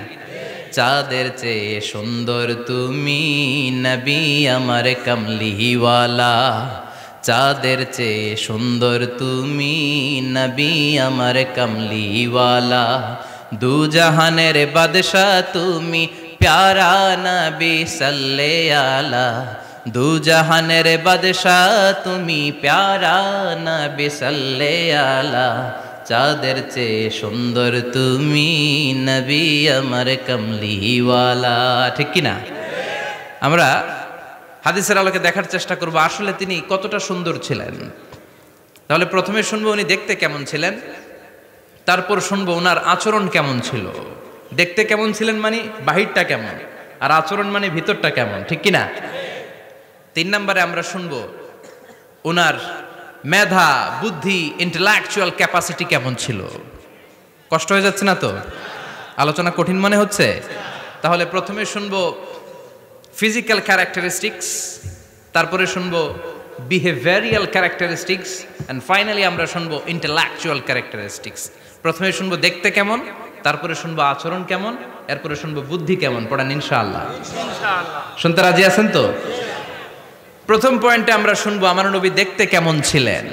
বিশ্বনবী ঈসা ইসলাম দেখতে অনেক সুঠাম একজন মানুষ ছিলেন, শক্তিশালী একজন পুরুষ ছিলেন, অসাধারণ একজন পার্সোনালিটি ছিলেন, ঠিক কিনা? উনি এত শক্তিশালী ছিলেন, বিশ্বনবী বলতেন আমার ডান হাতের ভেতরে আল্লাহ জান্নাতের 40 জনের শক্তি ঢুকিয়ে দিয়েছে। উনি মক্কার সবচেয়ে বড় কুস্তিগির রুকানাকে ধরে মাটিতে 3 বার আছাড় মেরেছেন। শক্তি বেশি না কম? সুবহানাল্লাহ পড়বেন না? বিশ্বনবীর এই বুকটা ছিল উঁচু, পেটটা ছিল চাপা, 6 প্যাক। কয় প্যাক? আপনাকে কয় প্যাক? আমার কয় প্যাক? আহা, বিশ্বনবীর 6 প্যাক। তবে শেষকালে একটু গায়ে গোশত বেড়ে গিয়েছিল, কিন্তু ইয়াং অবস্থায় 6 প্যাক। এই মুরাদনগরে জিমনেশিয়াম নাই? আছে ইয়াং ছেলেরা দেখবেন তারা ডায়েট করে, they are on diet in order to keep fit, always fit থাকবা মিয়া। যৌবনকে ধরে রাখতে হবে, ঠিক কিনা? কারণ যুবকরা যদি ভালো পথে চলে ভালো থাকবে বাংলাদেশ, যুবক যদি পথ হারায় হায় হায় করবে বাংলাদেশ, ঠিক কিনা? যুবকদের মধ্যে আছে প্রাণ ঢালা শক্তি আর উচ্ছ্বাস, তাদের গায়ের রক্ত গরম, তারা চাইলে অনেক কিছু করতে পারে। হালাফুল ফুদুল করেছিলেন, ওনার বয়সের 15-20 বছরে সবাইকে এক প্ল্যাটফর্মে নিয়ে এসেছেন, হাতে হাত রেখে শপথ করেছেন, দে টুক অ্যান ওথ, কোনো টেন্ডারবাজি চলবে না, চাঁদাবাজি চলবে না, মাস্তানি চলবে না, ইফটিজিং চলবে না, মেয়েদের ওন্না ধরে টানাটানি চলবে না, খাদ্যে ভেজাল চলবে না, ওজনে কম চলবে না, অন্যায়গুলো সমাজ থেকে দূর করে দিতে হবে। চিৎকার করে বলেন ঠিক কিনা? এজন্য যুবকরা যদি ইসলাম মানে ভালো থাকবে বাংলাদেশ, যুবকরা যদি কোরআন মানে নিরাপদে থাকবে আমার লাল সবুজের পতাকা। এজন্য যুবকদেরকে সংঘবদ্ধ হতে হবে, যুবকদের জন্য ইসলাম প্র্যাকটিস করার সুযোগ আমাদের জন্য বাড়াইতে হবে। এজন্য যুবক ভাইয়েরা অলওয়েজ কিপ ফিট থাকবা, এক্সারসাইজ করবা, খেলাধুলা করবা, জিমনেশিয়ামে যাবা, কারণ আল মুমিন আল কবি খায়রুম মিনাল মুমিন আদ দাঈফ। বিশ্বনবী বলেছেন শক্তিশালী মুমিন দুর্বল মুমিনের চাইতে আল্লাহর কাছে অনেক বেশি প্রিয়। সুবহানাল্লাহ। কারণ আমরা যারা দুর্বল জিহাদের ময়দানে আমরা এক দৌড় দিয়া বেহুশ, ঠিক কিনা? এই যে 71 সালে পাক হানাদার বাহিনীদের সাথে যুদ্ধ করছে কি বুড়া মানুষেরা? না, আমার দামাল ছেলেরা, যুবক ভাইয়েরা। বিশ্বনবী সাল্লাল্লাহু আলাইহি ওয়াসাল্লাম অলওয়েজ ফিট থাকতেন। ওয়া কানা কাফফুহু আলিয়ানু মিনাদ দিবাজ। বিশ্বনবীর হাত, এই হাতের তালু রেশমের কাপড়ের চেয়ে বেশি সফট ছিল, সফটার দ্যান সিল্ক, সিল্কের চাইতেও বেশি সফট। সিল্কের কাপড় চিনেন না? জর্জেটের কাপড় ধরতে কোমল লাগে, মোলায়েম লাগে। বিশ্বনবীর হাতের তালু এর চাইতেও মোলায়েম। এই জন্যই মোলায়েম হাত যদি কেউ মুসাফা করার সুযোগ পাইতো, কেউ আর হাত ছাড়তে চাইতো না। আর বিশ্বনবীর অভ্যাস ছিলেন, বিশ্বনবী কারোর সাথে মুসাফা করলে, যার সাথে মুসাফা করেছেন উনি হাত টেনে না নিলে বিশ্বনবী ওনার হাত টেনে নিতেন না। আল্লাহু আকবার পড়বেন না? কি অসাধারণ ব্যক্তিত্ব ছিল, হাতের তালু ছিল সফটার দেন সিল্ক। ওয়া কানা রাবাআতাম মিনাল কওম লাইসা বিত-তাবিল ওয়ালা বিল কাসীর। বিশ্বনবী দেখতে একজন মাঝারি গড়নের লোক ছিলেন, খুব লম্বাও না খুব খাটোও না। খুব বেশি লম্বাদেরকে ভাল লাগে? কথা বলেন। তাকাইতে গেলে টুপি পরে যাওয়ার সম্ভাবনা আছে। খুব খাটো যারা, এদেরকেও কিন্তু দেখতে অতটা ভাল লাগে না। বিশ্বনবী ছিলেন ব্যালেন্সড, মাঝারি ধরনের। লাইসা বিত-তাবিল ওয়ালা বিল কাসীর। কিভাবে আল্লাহ চুজ করেছেন ওনার পেয়ারা হাবিবকে, পড়েন সুবহানাল্লাহ। ওয়া কানা আযহারাল লাউন, ফর্সা রঙের মানুষ ছিলেন, ব্রাইট কালার। কি কালার? Bright colour. সিভি যারা লিখেন কারিকুলাম ভিটা, ওইখানে স্কিন কালার লিখতে হয়। আপনি কি ফর্সা না কালো? কালো হলে ব্ল্যাক কালার, ফর্সা হলে ব্রাইট কালার। বিশ্বনবী ছিল ব্রাইট কালার, ফর্সা রঙের মানুষ। কতটা সুন্দর ছিলেন! অনেকে বলে সাইয়েদনা ইউসুফ আলাইহিস সালাম বেশি সুন্দর। না না, বিশ্বনবী সাইয়েদনা ইউসুফ আলাইহিস সালামের চেয়ে অনেক গুণ বেশি সুন্দর ছিলেন। বিশ্বনবী বলতেন আনা মালিহুন ওয়া আখি ইউসুফু সাবিহুন। আমি বিশ্বনবী মালিহ। আলেম যারা আছেন উত্তর দেন আরবিতে। মিলহুন মানে কি? লবণ। তার মানে মালিহ মানে লাবণ্যময়। বিশ্বনবী লাবণ্যময় সুন্দর ছিলেন, আর ইউসুফ আলাইহিস সালাম সাদা সুন্দর ছিলেন। এদিকে লাবণ্যময়, এদিকে সাদা, কোনটা ভাল লাগবে? কথা কন। তার মানে বিশ্বনবীর গায়ের স্কিন ছিল ব্রাইট কালার, ফর্সা রঙের মানুষ ছিলেন, মাঝারি সাইজের মানুষ ছিলেন, সিক্স প্যাকের মানুষ ছিলেন। ওয়া কুবিদা ওয়া লাইসা ফি রাসিহি ওয়া লিহিয়াতিহি 20 শাআরা বাইদা। ইন্তেকালের আগে দাড়ি আর চুল মিলে 20টা দাড়ি চুলের বেশি পাকে নাই। সুবহানাল্লাহ পড়বেন না? দাড়ি আর চুল মিলে মোট পাকছিল কয়টা? অনেকে বলে হুজুর স্বপ্নের ব্যাখ্যা দেন। কি স্বপ্ন দেখেছেন? তিনি বললেন আমি স্বপ্নে দেখেছি একজন লোক আল্লাহ রাসূলের কবর থেকে উঠে এসেছে। তাই নাকি? উনি জানতে চাচ্ছে যে এটা আল্লাহ রাসূল কিনা। আমি বললাম চেহারা কেমন দেখেছেন? বলে হুজুর আমি দেখলাম ধবধবে সাদা দাড়ি, ধবধবে সাদা চুল। তার মানে উনি কি আল্লাহ রাসূলকে দেখেছে? না, আল্লাহ রাসূলের ধবধবে সাদা চুল ছিল না, ধবধবে সাদা দাড়ি ছিল না। এতেকালের আগে দাড়ি আর চুল মিলে পাকছিল কয়টা? কোম্পানিগঞ্জের ভাইয়েরা মনে থাকবে? দাড়ি আর চুল মিলে পেকেছিল কয়টা? কেমন করে পাকবে? উনি তো জাইতুনের তেল মালিশ করতেন। সুবহানাল্লাহ। এজন্য আল্লাহ কসম করে বললেন, ওয়াত্তিনি ওয়াজ-জাইতুনি ওয়া তুরি সিনিনা ওয়া হাযাল বালাদিল আমিন। তিন ফলের কসম, জাইতুনের কসম। এই তিন জাইতুন যারা খাবে তাদের দাড়ি চুল সহজে পাকবে না। জাইতুন চিনেন? Olive oil. জলপাই আছে না? আরব দেশের জলপাইকে বলে জাইতুন। তাম্বুতু বিদ্দিহিনি ওয়া সিবগিল লিল আকিলিন। এটার অনেক কাজ। এটা খাওয়া যায়, মালিশ করা যায়, আবার এই জাইতুনের ডাল ভেঙে মেসওয়াকও করা যায়। বলেন ঠিক কিনা? বিশ্বনবী বলতেন, নি'মা সিওয়াকিয়া জাইতুন। জাইতুনের ডালের মেসওয়াক কতই না চমৎকার মেসওয়াক। ফাইন্নাহা সিওয়াকি ওয়া সিওয়াকুল আম্বিয়া মিন ক্বাবলি। কেননা জাইতুনের ডাল আমার মেসওয়াক, আর আমার আগে যত নবী দুনিয়া এসেছে সব নবীরা জাইতুনের ডাল দিয়ে মেসওয়াক করেছে। এই জাইতুনের তেল আপনারা বাজারে পাবেন। অলিভ অয়েল বলে জিজ্ঞেস করলে দিয়ে দিবে। কি অয়েল? এটা দাড়িতে মাখলে দাড়ি পাকে না, দেরিতে পাকে। চামড়ায় লাগালে ম্যাসেজ করলে চামড়ার ভাঁজগুলো পড়বে না, আপনার স্কিন সুন্দর থাকবে। বিশ্বনবী এটা মাখতেন। এজন্য দাড়ি আর চুল তেমন একটা পাকে নাই। আওয়াজ করে পড়তে হবে আল্লাহু আকবার। তুলুশ শাআর ইলা শাহমাতাইল উযুন। এবার শুনি বিশ্বনবীর চুল কেমন ছিল। বিশ্বনবীর চুল মাঝে মাঝে এই কানের লতি বরাবর আসতো। ইলা শাহমাতাইল উযুন মানে বড় চুল রাখতেন। হেয়ার কাটটা ছিল লং হেয়ার কাট। মাঝে মাঝে কানের লতির মাঝামাঝি, আর কখনো কখনো কাঁধ বরাবর। ইলাল মানকিবাইন, তিন সিস্টেমে রাখতেন। কানের মাঝ, কানের লতি, কাঁধ বরাবর। ইয়াংরা মহা খুশি যে বড় চুল রাখার দলিল পাইছি। সুন্নতের নিয়তে রাখতে হবে, একটা ভদ্র কাটিং হইতে হবে। আর ইউনিভার্সিটি আর স্কুলের স্টুডেন্ট হলে ইউনিভার্সিটির ড্রেস কোড, হেয়ার কাট মেনে চলতে হবে, ঠিক কিনা? আর সুন্নাতের নিয়তে যদি রাখতে চাও একটা ভদ্রতা থাকতে হবে, একটা সৌন্দর্য থাকতে হবে। ইদানিং অনেক ছেলেরা খুব অদ্ভুত কাটিং দেয়। এই হেয়ার কাটগুলো নিষিদ্ধ। একটা হেয়ার কাট আছে কাজাহ, নাহা রাসূলুল্লাহি আনিল কাজাহ। বিশ্বনবী কাজাহ কাটিং দিতে নিষেধ করেছেন। কাজাহ মানে চুলের কিছু অংশ ট্রিম করে চামড়ার সাথে লাগানো, কিছু অংশ বড় বড় এরকম আছে না নাই? এটারে আমি বলি ঘোড়া কাটিং। কি কাটিং? ঘোড়া কাটিং। ঘোড়ার মাথায় এরকম লম্বা চুল আছে না নাই? কেউ যদি এখানে থেকে থাকো মাইন্ড করো না, নেক্সটে আর এই হেয়ার কাট নিবা না, ঠিক কিনা? রাজি আছি তো? আমার যুবকরা পছন্দ করে বেশি, আমিও পছন্দ করি ওদেরকে খুব বেশি। ওরা আমার কথা বুঝে বেশি, আমিও ওদের হৃদয়ের কথা বুঝি বেশি। এজন্য এগুলো ভালোবেসে বলি। যদি কেউ নিয়ে থাকো এই নিষিদ্ধ হেয়ার কাট, সামনে আর নিবা না। ইনশাআল্লাহ পড়ো, আর জোরে ইনশাআল্লাহ। ওয়া কানা ইউফাররিকু বাইনা শা'রি। চুলের মাঝখানে বিশ্বনবী সিতি করতেন। আপনারা কাজী নজরুল ইসলামের ছবি দেখেছেন? দেখবেন যে উনি মাঝখানে সিতি করতেন। বিশ্বনবী এভাবে মাঝখানে সিতি করে সিতির মাঝখানে আতর ঢেলে দিতেন। কেন ঢেলে দিতেন? যেখানেই সেজদা দিতেন ওই জায়গায় আতরের ঘ্রাণে আমোদ হয়ে যেত। আরিদুস সদর, বুকটা ছিল প্রশস্ত। ওয়া কানা বাইনা কাতিফাইহি খাতামুন নবুওয়া, আর পিঠের মধ্যে কাজিররিল হাজালা, কবুতরের ডিমের মতো একটা মাহরুন নবুওয়া ছিল।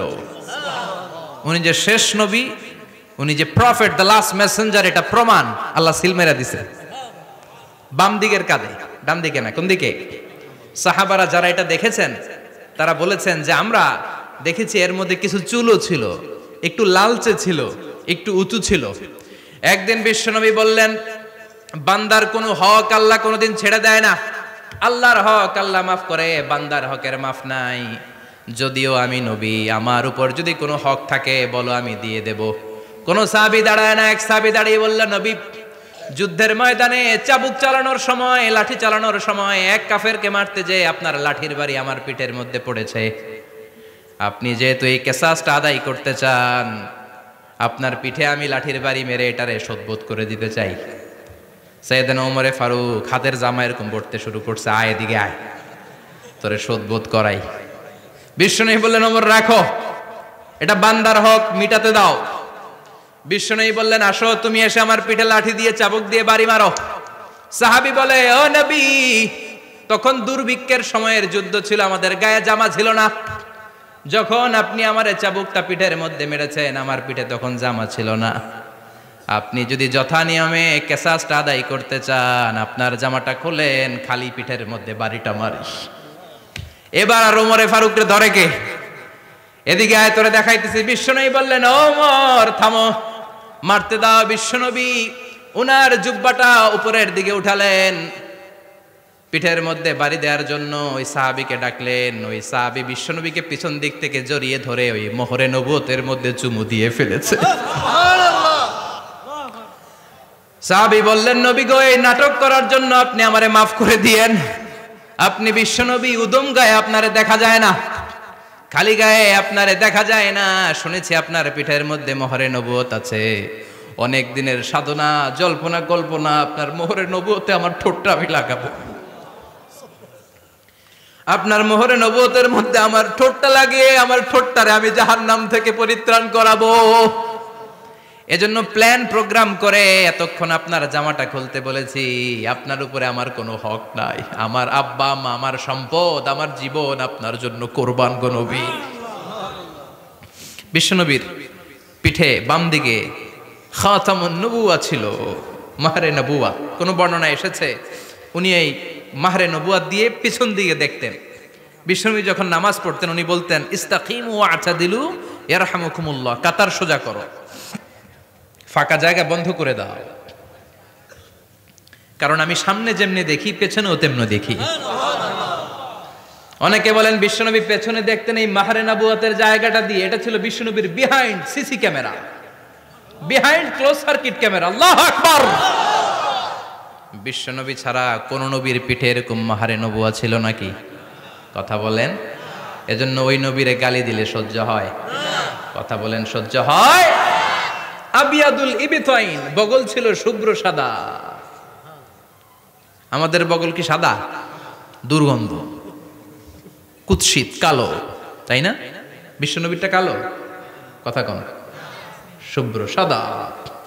আমরা দোয়া করি এভাবে। বিশ্বনবী মাঝে মাঝে দোয়া করতে করতে বৃষ্টির জন্য যখন দোয়া চাইতেন, আরাফার ময়দানে যখন দোয়া চাইতেন, দোয়া করতে করতে হাতটারে উপরের দিকে করতেন। সবাই এরকম হাত তোলেন, সবাই হাত তোলেন। বিশ্বনবী মাঝে মাঝে আবেগের চোটে এইখান থেকে হাতটা এই জায়গায় নিয়ে যেতেন। সুবহানাল্লাহ। বিশ্বনবী যখন হাত আবেগের চোটে উপরের দিকে উঠাতেন, বিশ্বনবীর বগল দেখা যেত। সাহাবারা বলতেন, হাত্তা ইরা বায়াদু ইবতাইহি, এই সুযোগে আমরা দেখতাম উনার বগলটা ধবধবে সাদা, কোনো দাগ ছিল না। মুস্তাওয়াল জাবিন, প্রশস্ত ললাট ছিল। আসাম্মুল আনফ, খাড়া নাক ছিল। বিষ্ণুনবীর নাক কিন্তু বোচা ছিল না। এরকম চ্যাপটা নাকরে আপনারা কোম্পানিগঞ্জে কি বলেন? চাকমা? কি নাক? হ্যাঁ, বুসা। নাক বুসা বা বোচা। বিষ্ণুনবীর নাক এই চাকমা স্টাইলে নাক ছিল না, খাড়া ছিল, খাড়া নাক ছিল। সুবহানাল্লাহ পড়েন। মুফাল্লিজুল আসনান, দাঁতগুলো ছিল পরিপাটি। বিশ্বনবীর দাঁতের দিকে তাকালে, বিশ্বনবীর হাসির দিকে তাকালে মনে হতো হাসিতে যেন মুক্তা ঝরে। বিশ্বনবী দেখতে কেমন ছিল আন্দাজ পাচ্ছেন না মোটামুটি? এই চমৎকার দেহটা নিয়ে যখন আয়নার সামনে দাঁড়াতেন, বিশ্বনবী জোস জোস পোজ দিতেন না। এখনকার ছেলেপেলেরা বলে আয়নার সামনে দাঁড়াইয়া দেই জোস জোস পোজ, আছে না নাই? বিশ্বনবী জোস জোস পোজ দিতেন না। বিশ্বনবী আয়নার সামনে দাঁড়িয়ে বলতেন, আল্লাহুম্মা হাসানতা খালকি ফাহসিন খুলুকি। ও আল্লাহ, আমার চেহারাটা যেমনি আপনি সুন্দর বানিয়েছেন, আমার হৃদয়টারেও সুন্দর করে দেয়। What a attitude, what an attitude! কি অ্যাটিটিউড ছিল ওনার! আমরা আয়নার সামনে সেজে পড়ে দাঁড়ালে চুলকে সাইজ করি, পাং করি, স্টাইল করে, ডিজাইন করি। বিশ্বনবী সুন্দর চেহারাটা নিয়ে যখন আয়নার সামনে দাঁড়াতেন বলতেন, আল্লাহ, আমার চেহারাটা যেমনি সাদা, হৃদয়টারও সাদা করে দেন। কিছু মানুষ আছে চেহারা সাদা, হৃদয় কালো, আছে না নাই? কিছু মানুষ আছে চেহারাটা কুচকুচে কালো, অন্তরটা সাদা, এমন মানুষও আছে না নাই? বিশ্বনবীর ভেতরও সাদা বাহিরও সাদা, সুবহানাল্লাহ। সুবহানাল্লাহ। আর এই সুন্দর সাদা দেহ নিয়ে আয়নায় দাঁড়িয়ে পড়তেন, আল্লাহ চেহারা যেমনি সুন্দর চরিত্রটাও সুন্দর করে দেয়। এজন্য আয়নার সামনে দাঁড়িয়ে এই দোয়ার দরকার আছে না নাই? পড়তে রাজি আছেন? মনে থাকবে না মাহফিল শেষ ভুলে যাবেন? মনে থাকবে? আয়নার সামনে আপনি যখন দাঁড়াবেন, আপনার স্ত্রী যখন দাঁড়াবে, আপনার বাচ্চারা যখন দাঁড়াবে, বলে দিবেন বাবা আয়নার সামনে দাঁড়ানোর দোয়া পড়ো। কত অসাধারণ দোয়া! পড়েন আওয়াজ করে আমার সাথে, আল্লাহুম্মা হাসানতা খালকি ফাআহসিন খুলুকি, আল্লাহুম্মা হাসানতা খালকি ফাআহসিন খুলুকি। এর মানে আল্লাহ আমার চেহারাটা করেছো সুন্দর, আমার আচরণ আমার চরিত্রটাও সুন্দর করে দাও। চিৎকার করে পড়েন আমিন। তাহলে বিশ্বনবীর ব্যাপারে 3টা কথা আমরা শুনবো বলেছিলাম, প্রথমটা শুনে ফেলেছি। মানে উনি দেখতে কেমন ছিল, উনি দেখতে কেমন ছিল, এর মধ্যে আমাদের আমলের কিছু নাই, শুধু বর্ণনা করা আর শোনা আর বিশ্বনবীকে ভালোবাসা, ঠিক কিনা? কারণ উনার না খাড়া, আমার তো খাড়া নাও হইতে পারে। উনি সুন্দর, আমি তো শ্যামলা হইতে পারি, কারণ এটা আল্লাহর দেয়া পরীক্ষা, ঠিক কিনা? দ্বিতীয় পয়েন্ট থেকে আমাদের আমল শুরু। দ্বিতীয় পয়েন্ট ছিল বিশ্বনবীর আচরণগত বৈশিষ্ট্য।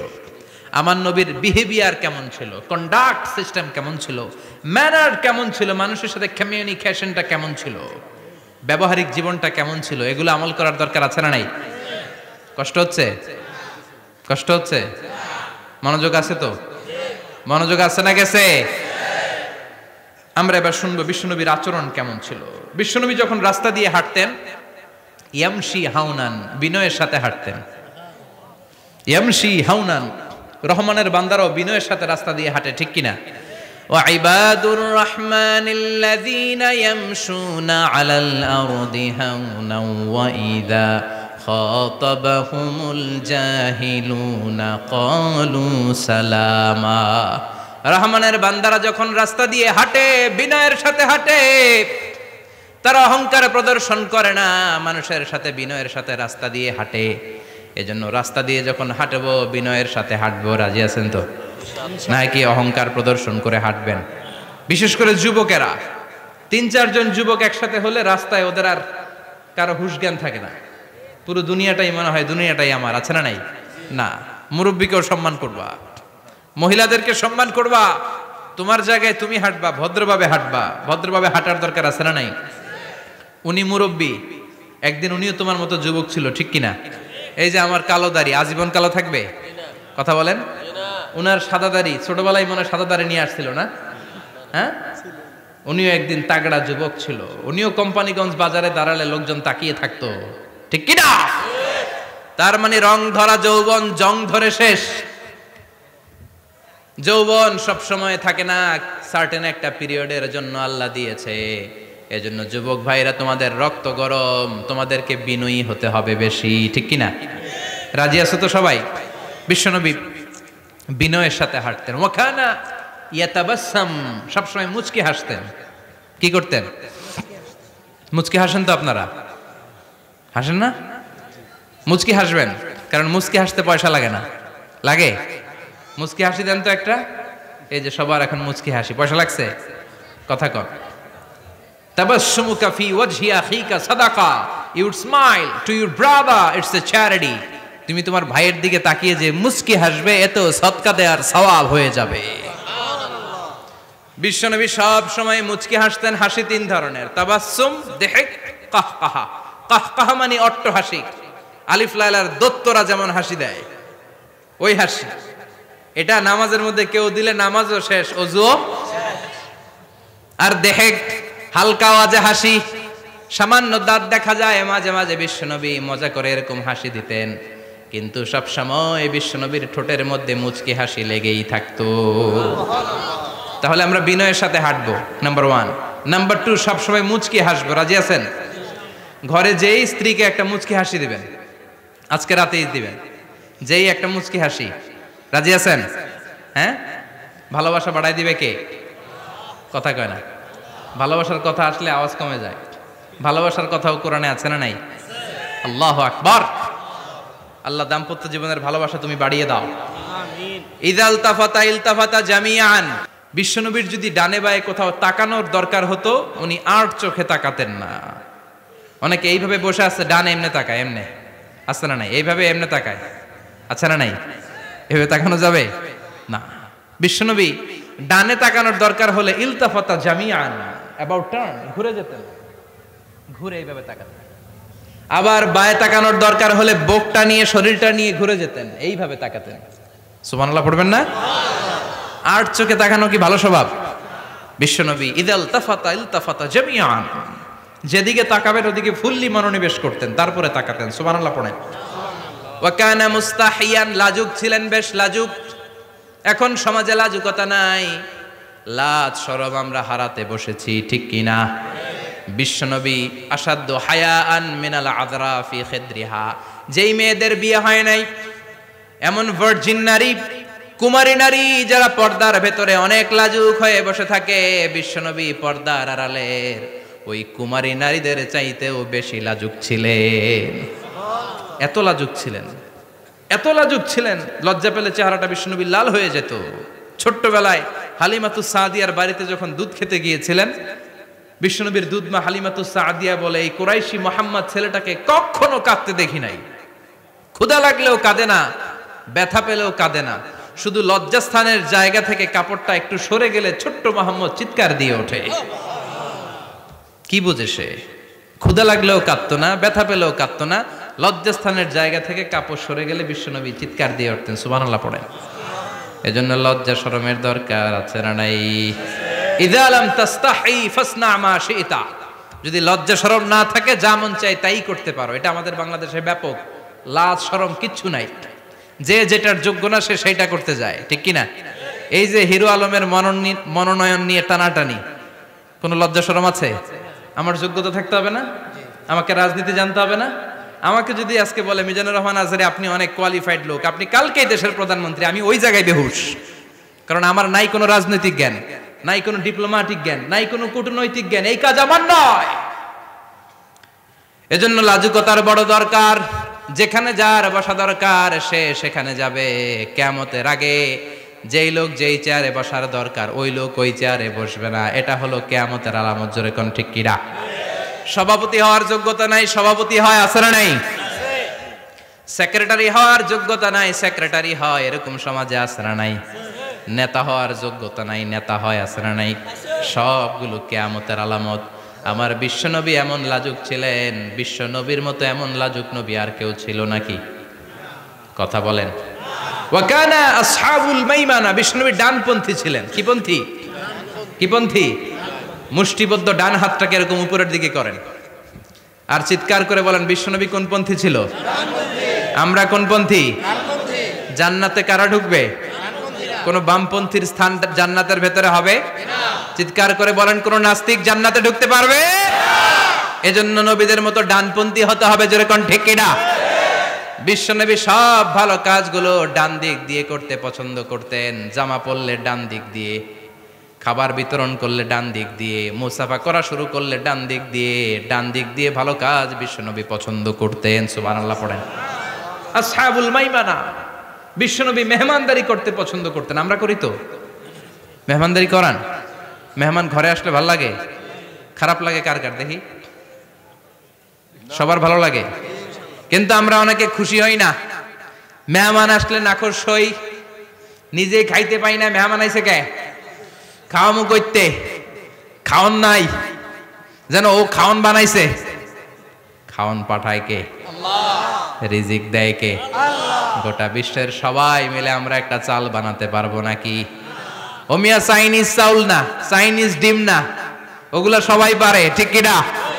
আল্লাহর বানানো ন্যাচারাল চাল, গাছের মধ্যে হওয়া যেই চাল, ধান আল্লাহ তৈরি করেছে, এরকম ধান, এরকম একটা পেয়ারা, এরকম ছোট্ট একটা কমলার টুকরা গোটা বিশ্বের সবাই মিলে বানাতে পারে নাকি? এজন্য রিজিকের মালিক কে? মেহমান আপনার রিজিকে ভাগ বসাতে আসে না, সে তো তার রিজিক নিয়ে আসে, সে আরো এসে আপনার রিজিকে বরকত ঢুকিয়ে দিয়ে যায়। চিল্লা এখন ঠিক কিনা? কারণ আমরা বরকতে বিশ্বাসী। বরকত বিশ্বাস করেন? 5 লাখ টাকা মাসে কামায়, ডাইন হাতে বা হাতে, আছে না নাই? হালাল হারাম ইচ্ছা মতো কামায়, মাস শেষে কিচ্ছু থাকে না, এরকম ডাকাইত আছে না নাই? হসপিটালের একটা বিল পরিশোধ করতে 3 লাখ চলে যায়, ঋণের বোঝায় জর্জরিত, রাতে ঘুম নাই, তার মানে বরকত নাই। আরেকজনের বেতন 20,000, কয় হাজার? বাড়ি ভাড়া 6,000, বাজার খরচ 6,000, ছেলে মেয়ের স্কুলের বেতন 6,000, বেড়ায় দান করে আরো 1,000, আরো থাকে। সুবহানাল্লাহ পড়েন। দিস ইজ কল্ড বারাকা। 20,000-এর বেতনের ভেতরে বারাকা ছিল। 5 লক্ষ ইনকাম, 1 টাকাও নাই, ঠিক কি না? এজন্য কোটি টাকার মালিক দেখলে মনে করবেন না অনেক সুখ। এই দুনিয়ার জীবনটা ধোঁকা, মোহাচ্ছন্ন হয়ে আছি আমরা। এটা ধোঁকা, এটা মরিচিকা, এটা চাকচিক্যময় একটা জায়গা। মৃত্যুর পর মনে হবে একটা দুঃস্বপ্ন ঘটেছিল আমার।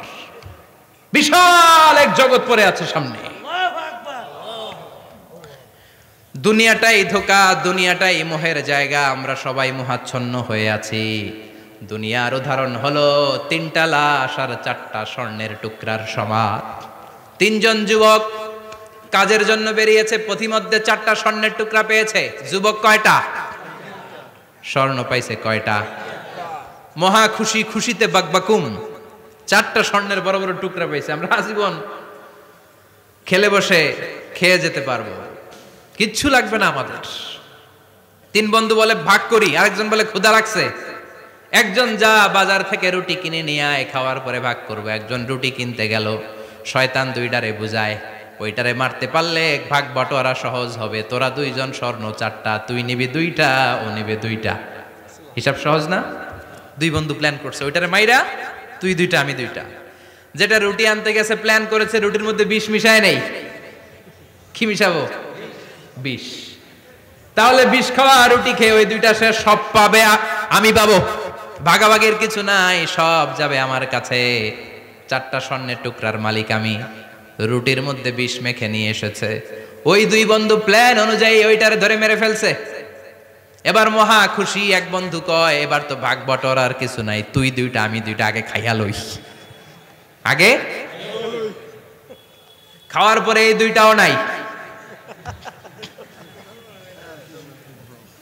3টা লাশ, 4টা স্বর্ণের টুকরা। এটাই তো দুনিয়ার জীবন, ঠিক কিনা? আসল জীবন কবর থেকে শুরু হবে, কোন ঠিক কিনা? একদিন মাটির ভেতরে হবে ঘরে মন আমার, কেন বাঁধো দালান ঘরে মন আমার, কেন বাঁধো দালান ঘর, ঠিক কিনা? দুনিয়ার জীবন আসল জীবন না, এটা মরিচিকা, এটা ধোঁকা, এটা মোহ, এটা শয়তানের চাকচিক্য। আসল জীবন কবরের জীবন। আসল জীবন সামনে পড়ে আছে, এজন্য বরকতে বিশ্বাস করি আমরা, ঠিক কিনা? ল্যান্ড ক্রুজার দাপিয়ে বেড়ায়, বড় বড় টাওয়ারের মালিক, অনেক সম্পদের মালিক। এটা দেখেই মনে করবেন না অনেক সুখে আছে। ঘরে যেয়ে দেখেন কোনো সুখ নাই, ঠিক কিনা? সাধারণত টাকা যার বেশি, দুঃখ তার বেশি। টাকা যার কম, সুখ তার বেশি। সুবহানাল্লাহ পড়েন। আল কানাআতু মিনাল ইসলাম। এজন্য আমার শ্রমিক ভাইয়েরা, আপনাদের 1 পা জান্নাতে এমনি ঢুকে আছে। নামাজ পড়বেন, মা বাবার খেদমত করবেন, ইসলামের নিয়মগুলো মানবেন, 2য় পাটাও জান্নাতে ঢুকায় দিবে কে? আল্লাহ। আর যারা কোটি কোটি টাকার পাহাড় বানিয়েছে, ওদের হিসাবের ফিরিস্তি অনেক বড়। বিশাল বাড়ির মালিক, ল্যান্ড ক্রুজার চালায়, সাব্রোলেট চালায়, পোরশে, ফারারে, ল্যাম্বরগিনি চালায়, আছে না নাই? ঘরে সুখ নাই, রাতে ঘুম নাই, টেনশন আর টেনশন। 4টা ট্যাবলেট খেয়ে আধা ঘন্টা ঘুমাতে পারে না, এরকম ধনী আছে না নাই? সব ধনীরা আবার এক পাল্লায় মাইপেন না। হালাল পন্থায় মাথার ঘাম পায়ে ফেলে যেই ধনী ব্যবসায়ীরা বড় লোক হয়েছে, ওদের ঘরে ঠিকই শান্তি আছে। তার মানে টাকা যার বেশি, ওষুধ তার বেশি, কিচ্ছু খেতে পারে না। দেখবেন ধনীদের খাবারের ডায়েটে থাকে ভেজিটেবলস আইটেম, ঠিক কিনা? এমনি হজম হয় না, আবার ডাক্তারের কাছে গেলে বলে কিচ্ছু খাবেন না, খালি ঘাস খাবেন। কি খাবেন? মানে ভেজিটেবল খাবেন, সবজি খাবেন তো সুস্থ থাকবেন, আছে না নাই? ঘুম নাই, শান্তি নাই। এই যে কোম্পানিগঞ্জ বাজারের যারা কুলি মজুর শ্রমিক, এদের ঘুমে ঝামেলা আছে, কথা বলেন। ধনী পয়সাওয়ালা কোটিপতি, সে ঘুমের ট্যাবলেট খায়। ঘুমের জন্য যে ট্যাবলেট লাগে রিক্সাওয়ালা ওইটাই জানে না, ঠিক কিনা? হাজার কোটি টাকার মালিক হলে বাড়ি কিনা যায়, গাড়ি কিনা যায়, সুখ কিনা যায় না। কোম্পানিগঞ্জ বাজারে সুখ বিক্রি হয় এমন দোকান আছে নাকি? কথা কন, একটাও নাই। কি করলেন আপনারা? সুখের দোকান দিতে পারলেন না। কি আজীব তামাশা! টাকা দিয়ে সুখ কিনা যায় না, গাড়ি কিনা যায়, বাড়ি কিনা যায়, কিন্তু সুখ নো ওয়ে, কেনা যায় না। টাকা হলে জাজিম কিনা যায়, বালিশ কিনা যায়, ঘুম কিনা যায় না। ঘুম কিনা যায়? ফার্মেসিতে ডাক্তারের কাছে যে যদি বলেন 2000 টাকার ঘুম দেন, দিবে? ডাক্তার কি বলবে? ধুরু মিয়া, আমারই ঘুম আসে না, তোমারে আমি ঘুম বিক্রি করব। আচ্ছা না নাই? শ্রমিক ভাই, রিকশাওয়ালাদের ঘুমের ঝামেলা নাই। যেখানে রাই তো ওইখানেই, যেখানে রাই তো ওইখানেই কাই। ওর মাথা লাগতে দেরি বিছানায়, নাক ডাকতে দেরি হয়, ওর নাকের ডাকের আওয়াজে ট্রাকের ইঞ্জিনও ফেল। ঠিক কিনা? এজন্য আমরা বরকতে বিশ্বাসী। অল্প খাবো, অল্প পড়বো, অল্প জামাবো, অল্পের ভেতরে বরকত দিয়েছে কে? এজন্য মেহমান আসলে বিশ্বনবী খুশি হতেন। আমরাও মেহমান আসলে খুশি হব। রাজি আছি না নাই? সবাই রাজি? মেহমানদারি করাবেন তো? এরপরে বিশ্বনবী ইনসাফ করতেন। কি করতেন? ইনসাফ করতেন। বিচার করার সময় বিশ্বনবী ইনসাফ করতেন। গোটা বিশ্বকে ইনসাফ শিখিয়েছেন বিশ্বনবী। আমাদের দেশেও তো ইনসাফ হয় না? হাইকোর্টে, সুপ্রিম কোর্টে, গ্রাম্য সালিশে আছে, আছে। আহা, আহকামুল হাকিমিনের দরবারে সবগুলো বিচার আবার বসবে। চিল্লায় বলেন ঠিক কিনা? ও মিয়া, দুনিয়াতে বিচারপতি বিচারের রায় দেয়, ওই বিচারপতিরও বিচার আছে না নাই? সবচেয়ে বড় বিচারপতির নাম কি? বিশ্বনবী ইনসাফ করে গোটা বিশ্বকে দেখিয়ে গেলেন কেমন করে বিচার করতে হয়। বিশ্বনবীর কাছে কখনো বিচার আসলে বিশ্বনবী দুই পক্ষের কথা শুনে রায় দিতেন। পড়েন সুবহানাল্লাহ। সব সময় দুই পক্ষের কথা শুনে রায়। এখন কি দুই পক্ষকে সমান প্রিভিলেজ দেয়া হয়? কথা বলেন। কারণ কোরআন দিয়ে বিচার হয় না। কোরআন দিয়ে বিচার হোক আমরা চাই কি চাই না? আমার সংসদ ভবনের ভেতরে কোরআনের আইন দিয়ে সংসদ ভবন কায়েম হোক আমরা চাই কি চাই না?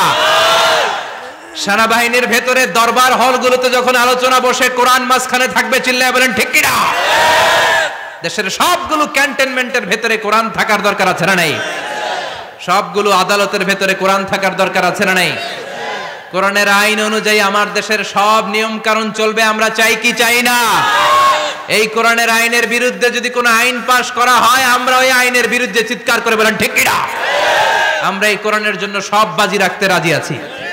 আমরা জীবন বাজি রাখতে রাজি আছি। আমরা দেহের তাজা রক্ত বিলিয়ে দিতে রাজি আছি। জোরে বলেন ঠিক কিনা? কোরআনের জন্য কে কে ময়দানে থাকতে রাজি আছেন? হাত উঁচু করে আল্লাহর দেখা। আমরা ইসলামকে পার্লামেন্টের ভেতরে দেখতে চাই। আমরা কালিমার পতাকা পতপত করে উঠছে এটা দেখে যেতে মরতে চাই। চিল্লায় বলেন ঠিক কিনা? বিশ্বনবী ইনসাফ শিখালেন। বিচার আসলে দুই পক্ষের কথা শুনতেন। বিশ্বনবীর স্ত্রী সাওদা এসে বলে, নবী, আমি আপনার কুমারী বউ আয়েশার ঘরে তরকারি নিয়ে গিয়েছিলাম, ঝোল নিয়ে গিয়েছিলাম, কোন বর্ণনায় পায়েস নিয়ে গিয়েছিলাম। তরকারি দেওয়ার পরে আপনার স্ত্রী রেগে বলে, তরকারি দিলা কেন? আমি কি তরকারি রাঁধতে পারি না? আনলা কেন? রাগের চোটে তরকারির ঝোল নিয়ে পায়েস নিয়ে আমার গালের মধ্যে মাখিয়ে দিয়েছে আপনার বউ। আপনি তো শ্রেষ্ঠ বিচারক, ও নবী বিচার করে দেন। দুই বউয়ের মধ্যে ঝগড়া আছে না নাই? বিশ্বনবী সাউদার কথা শুনলেন, মা আয়েশাকে ডেকে পাঠালেন। মা আয়েশারে বললেন, ও আয়েশা, আসলে এমনটা করেছো নাকি? মা আয়েশা বলে, নবী, তখন আমার মেজাজটা বড্ড গরম ছিল, রাগের মাথায় ঝোল নিয়ে আমি সাউদার মুখে লাগিয়ে দিয়েছি। আসলে কাজটা ঠিক হয় নাই, আমারে ক্ষমা করেন। বিশ্বনবী দুইজনের কথা শুনে ঠান্ডা হয়ে বসলেন। সুবহানাল্লাহ। একজনের কথা শুনে রায় দেয় নাই, ঠিক কিনা? দুইজনের কথা শুনে বিশ্বনবী বললেন, আমার আদালতের রায় হচ্ছে কিসাস, টিট ফর ট্যাট। যেমন করেছো তেমন, ঘুষি মারলে ঘুষি, গুতা মারলে গুতা, ঠেলা মারলে ঠেলা। আচ্ছা না নাই? সাউদাকে যেমনি তুমি পায়েস মাখিয়ে দিয়েছ, সাউদাও পায়েসের বাটি থেকে কিছু পায়েস নিয়ে আয়েশার গালে মাখো। সুবহানাল্লাহ পড়েন। সাউদাও বিশ্বনবীর রায় অনুযায়ী বাটি থেকে পায়েসের ঝোল নিয়ে মা আয়েশার গালের মধ্যে মেখে দিলেন। মা আয়েশা কি আর করবেন, হেসে দিলেন। সাইয়েদাতুনা সাউদাও হাসলেন, বিশ্বনবীও হাসলেন, আরশের উপর থেকে খুশি হয়ে গেল কে? আল্লাহ। এজন্য কোরআন দিয়ে যদি, কোরআনের নিয়ম দিয়ে যদি, বিশ্বনবীর শেখানো পন্থায় যদি বিচার হয়, ওই বিচারের মধ্যে ইনসাফ থাকবে, জুলুম থাকবে না। ওই বিচারের মধ্যে কোনো স্কাইপি কেলেঙ্কারি হবে না। আমাদের টেলিফোনের ফোনালাপ ফাঁস হয়ে যায়, স্কাইপি ফাঁস হয়ে যায়, অনেক ঝামেলা হয়ে যায়, আছে না নাই? এরপরেও জনগণের চোখ খোলে না। আল্লাহ তুমি চোখ খোলার তৌফিক দাও, সহি সমঝ দান করো, পড়ে না আমিন। বিশ্বনবী ইনসাফ করতেন। বনু মাখজুমিয়া গোত্রের এক মহিলা চুরিতে ধরা পড়ল। কিসে ধরা পড়ল? কথা বলেন। চুরিতে। চুরি করলে নিয়ম কি? লাউ চুরি করলে, আম চুরি করলে, কলা চুরি করলে হাত কাটা যাবে না, এটা বড় চুরি। সুবহানাল্লাহ। ওমরে ফারুক বলেছেন, দুর্ভিক্ষের বছর কেউ যদি চুরি করে তার হাত কেটে দেয়া যাবে না, কারণ এটা অভাবের চুরি, এটা স্বভাবের চুরি না। ঠিক কিনা? ঘরে খাবার নাই, পেটে দানা পানি নাই, লাউ চুরি করছে, মুরগি চুরি করছে, এই চোরের হাত কেটে দিও না, কারণ সে ক্ষুধার্ত, পেটে খাবার আছে, গায়ে জামা আছে, সমাজে সম্মান আছে, তারপরেও পুরো দেশটা খেয়ে ফেলতে চায়, এরকম ডাকাত আছে না নাই? দেশের টাকা পাচার করে, ব্ল্যাক মানি করে, এরকম ডাকাত আছে না নাই? ঘুষ খেতে খেতে পেটটা এরকম হাতির মতো মোটা করেছে, এরকম ডাকাত আছে না নাই? দেশের সবকিছু লুণ্ঠন করে, এরকম আছে না নাই? এই ডাকাতদের হাত কাটার মধ্য দিয়ে হাত কাটার প্রোগ্রাম শুরু করতে হবে। এরকম একটা ডাকাতের হাত কেটে যদি দেশের গভর্নমেন্ট বাইতুল মোকাররমে জুমার নামাজের সামনে লাইভ সম্প্রচার করে, সারা বাংলাদেশের 18 কোটি মানুষ যদি দেখে, আর কেউ চুরি করবে? চুরি করার আগে 3 বার লাভ দিবে, জোরে কোন ঠিক কিনা? বনু মাখজুমিয়া গোত্রের এক নারী চুরিতে ধরা পড়ল।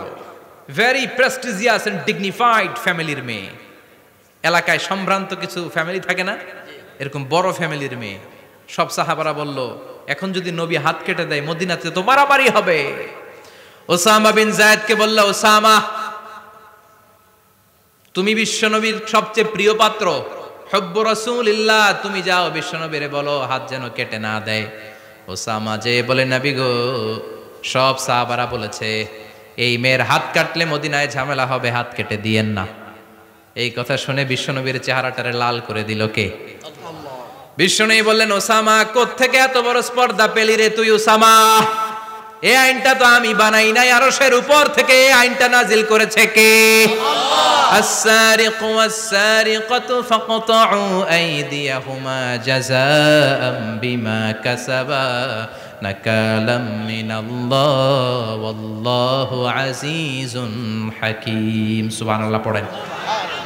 If anyone steal something very precious from the society, from house, the government should cut down his right hand. দামি কিছু চুরি করলে গভর্নমেন্ট কাটবে, আমরা কাটতে পারবো? এটা সরকারের কাজ, সরকার ডান হাত কেটে দিবে। ওসামা, এটা আল্লাহর আইন। কেমন করে আল্লাহর আইনে তুমি সুপারিশ করতে আসো? কোন বনু মাখজুমিয়া গোত্রের মেয়ে? ওই মেয়ে তো দূরের কথা, আমার কলিজার টুকরা ফাতেমাও যদি চুরি করে, আমি রামদানিয়ে ফাতেমার ডান হাতটা এক কোপ দিয়ে কেটে দিতে এক মুহূর্ত দেরি করব না রে ওসামা। জাস্টিস, ইনসাফ শিখে নাও। কেমন করে প্রতিষ্ঠা করেছে বিশ্বনবী, চিৎকার করে বলেন ঠিক কিনা? এগুলো হচ্ছে বিশ্বনবীর অভ্যাস, আচরণ। বিশ্বনবী ধীরস্থির ভাবে কথা বলতেন, তাড়াহুড়ো করতেন না। সাহাবারা বলতেন, বিশ্বনবী যখন কথা বলতেন প্রতিটা শব্দ আলাদা করা যেত, প্রতিটা অক্ষর আলাদা করা যেত। আল্লাহু আকবার। আবার জরুরি কোনো কথা যখন বিশ্বনবী বলতেন, ওইটাকে 3 বার বিশ্বনবী রিপিট করতেন। কয়বার? 3 বার। কারণ জরুরি। কারণ কি? যেন না ভুলে যায়, ভুল যেন না হয়, 3 বার বলতেন। বিশ্বনবী একবার তাকওয়া নিয়ে ওয়াজ করতেছিলেন, আর বলছিলেন তাকওয়া হা হুনা হা হুনা হা হুনা, তাকওয়া এইখানে এইখানে এইখানে। কয়বার বললেন? কারণ তাকওয়ার ওয়াজ কি কম গুরুত্বপূর্ণ নাকি বেশি গুরুত্বপূর্ণ? তাকওয়া মানে কার ভয়? যাদের হৃদয়ে আছে আল্লাহর ভয়, তারা কভু পথ ভুলে যায় না। আল্লাহর প্রেম ছাড়া এই দুনিয়ায় কারো কাছে কোনো কিছু চায় না, ঠিক কি না? যাদের হৃদয়ে আছে আল্লাহর ভয়, তারা কবু পথ ভুলে যায় না। আল্লাহর প্রেম ছাড়া এই দুনিয়ায় কারো কাছে কোনো কিছু চায় না। রাতের আধারে যারা সেজদাতে রয়, দু চোখের শ্রুতে নদী যেন বয়। রাতের আধারে যারা সেজদাতে রয়, দু চোখের শ্রুতে নদী যেন বয়। ছলনার হাতছানি যতই ডাকুক, ছলনার হাতছানি যতই ডাকুক, পেছনে ফিরেও সে তাকায় না। যাদের হৃদয়ে আছে আল্লাহর ভয়, তারা কবু পথ ভুলে যায় না। আল্লাহর প্রেম ছাড়া এই দুনিয়ায় কারো কাছে কোনো কিছু চায় না। চিৎকার করে বলেন ঠিক কি না? তাকওয়ার ওয়াজ করলেন, তাকওয়া মানে আল্লাহর ভয়। বিষ্ণুই বললেন আর তাকওয়া হা হুনা, তাকওয়া হা হুনা, তাকওয়া হা হুনা। তাকওয়া এই জায়গায়, তাকওয়া এই জায়গায়, তাকওয়া এই জায়গায়। যেহেতু এটা গুরুত্বপূর্ণ, বিষ্ণুনবী 3 বার ইঙ্গিত করে বলেছেন। সুবহানাল্লাহ। বিষ্ণুই বলেন না তাকওয়া হা হুনা, তাকওয়া এইটা। বলেন না তাকওয়া হা হুনা, তাকওয়া এইটা। বলেন না তাকওয়া হা হুনা, তাকওয়া এইটা। জুব্বায় তাকওয়া, দাড়িতে তাকওয়া, টুপিতে তাকওয়া বলে নাই। তাকওয়ার আসল জায়গা হলো হৃদয়। এজন্য যাদের হৃদয়ে আল্লাহর ভয় আছে, তারা কোনোদিন পথ হারাতে পারে। তাদেরকে সিরাতুল মুস্তাকিমের উপর দায়েম রাখে কে? কি সুন্দর অভ্যাস ছিল বিশ্বনবীর, মানার দরকার আছে না নাই? বিশ্বনবীর আরেকটা অভ্যাস ছিল, বাসি খাবার খেতেন না, জানেন? বাসি খেতেন না, অল্প খেতেন, কিন্তু যেটা খেতেন ভালোটা খেতেন। অল্প খেতেন কিন্তু যেটা খেতেন ভালো খেতেন। মধু খেতে পছন্দ করতেন, কিন্তু মধুর মধ্যে দুর্গন্ধওয়ালা একটা মধু আছে না, মাগাফির। বুখারীতে লম্বা ঘটনা, ওইদিকে যাব না। এই মাগাফিরের মধু উনি খেতে চাইতেন না।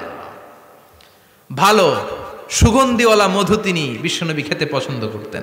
বিশ্বনবীর খাবারের তালিকায় সবচেয়ে পছন্দনীয় তালিকায় ছিল এই মধু।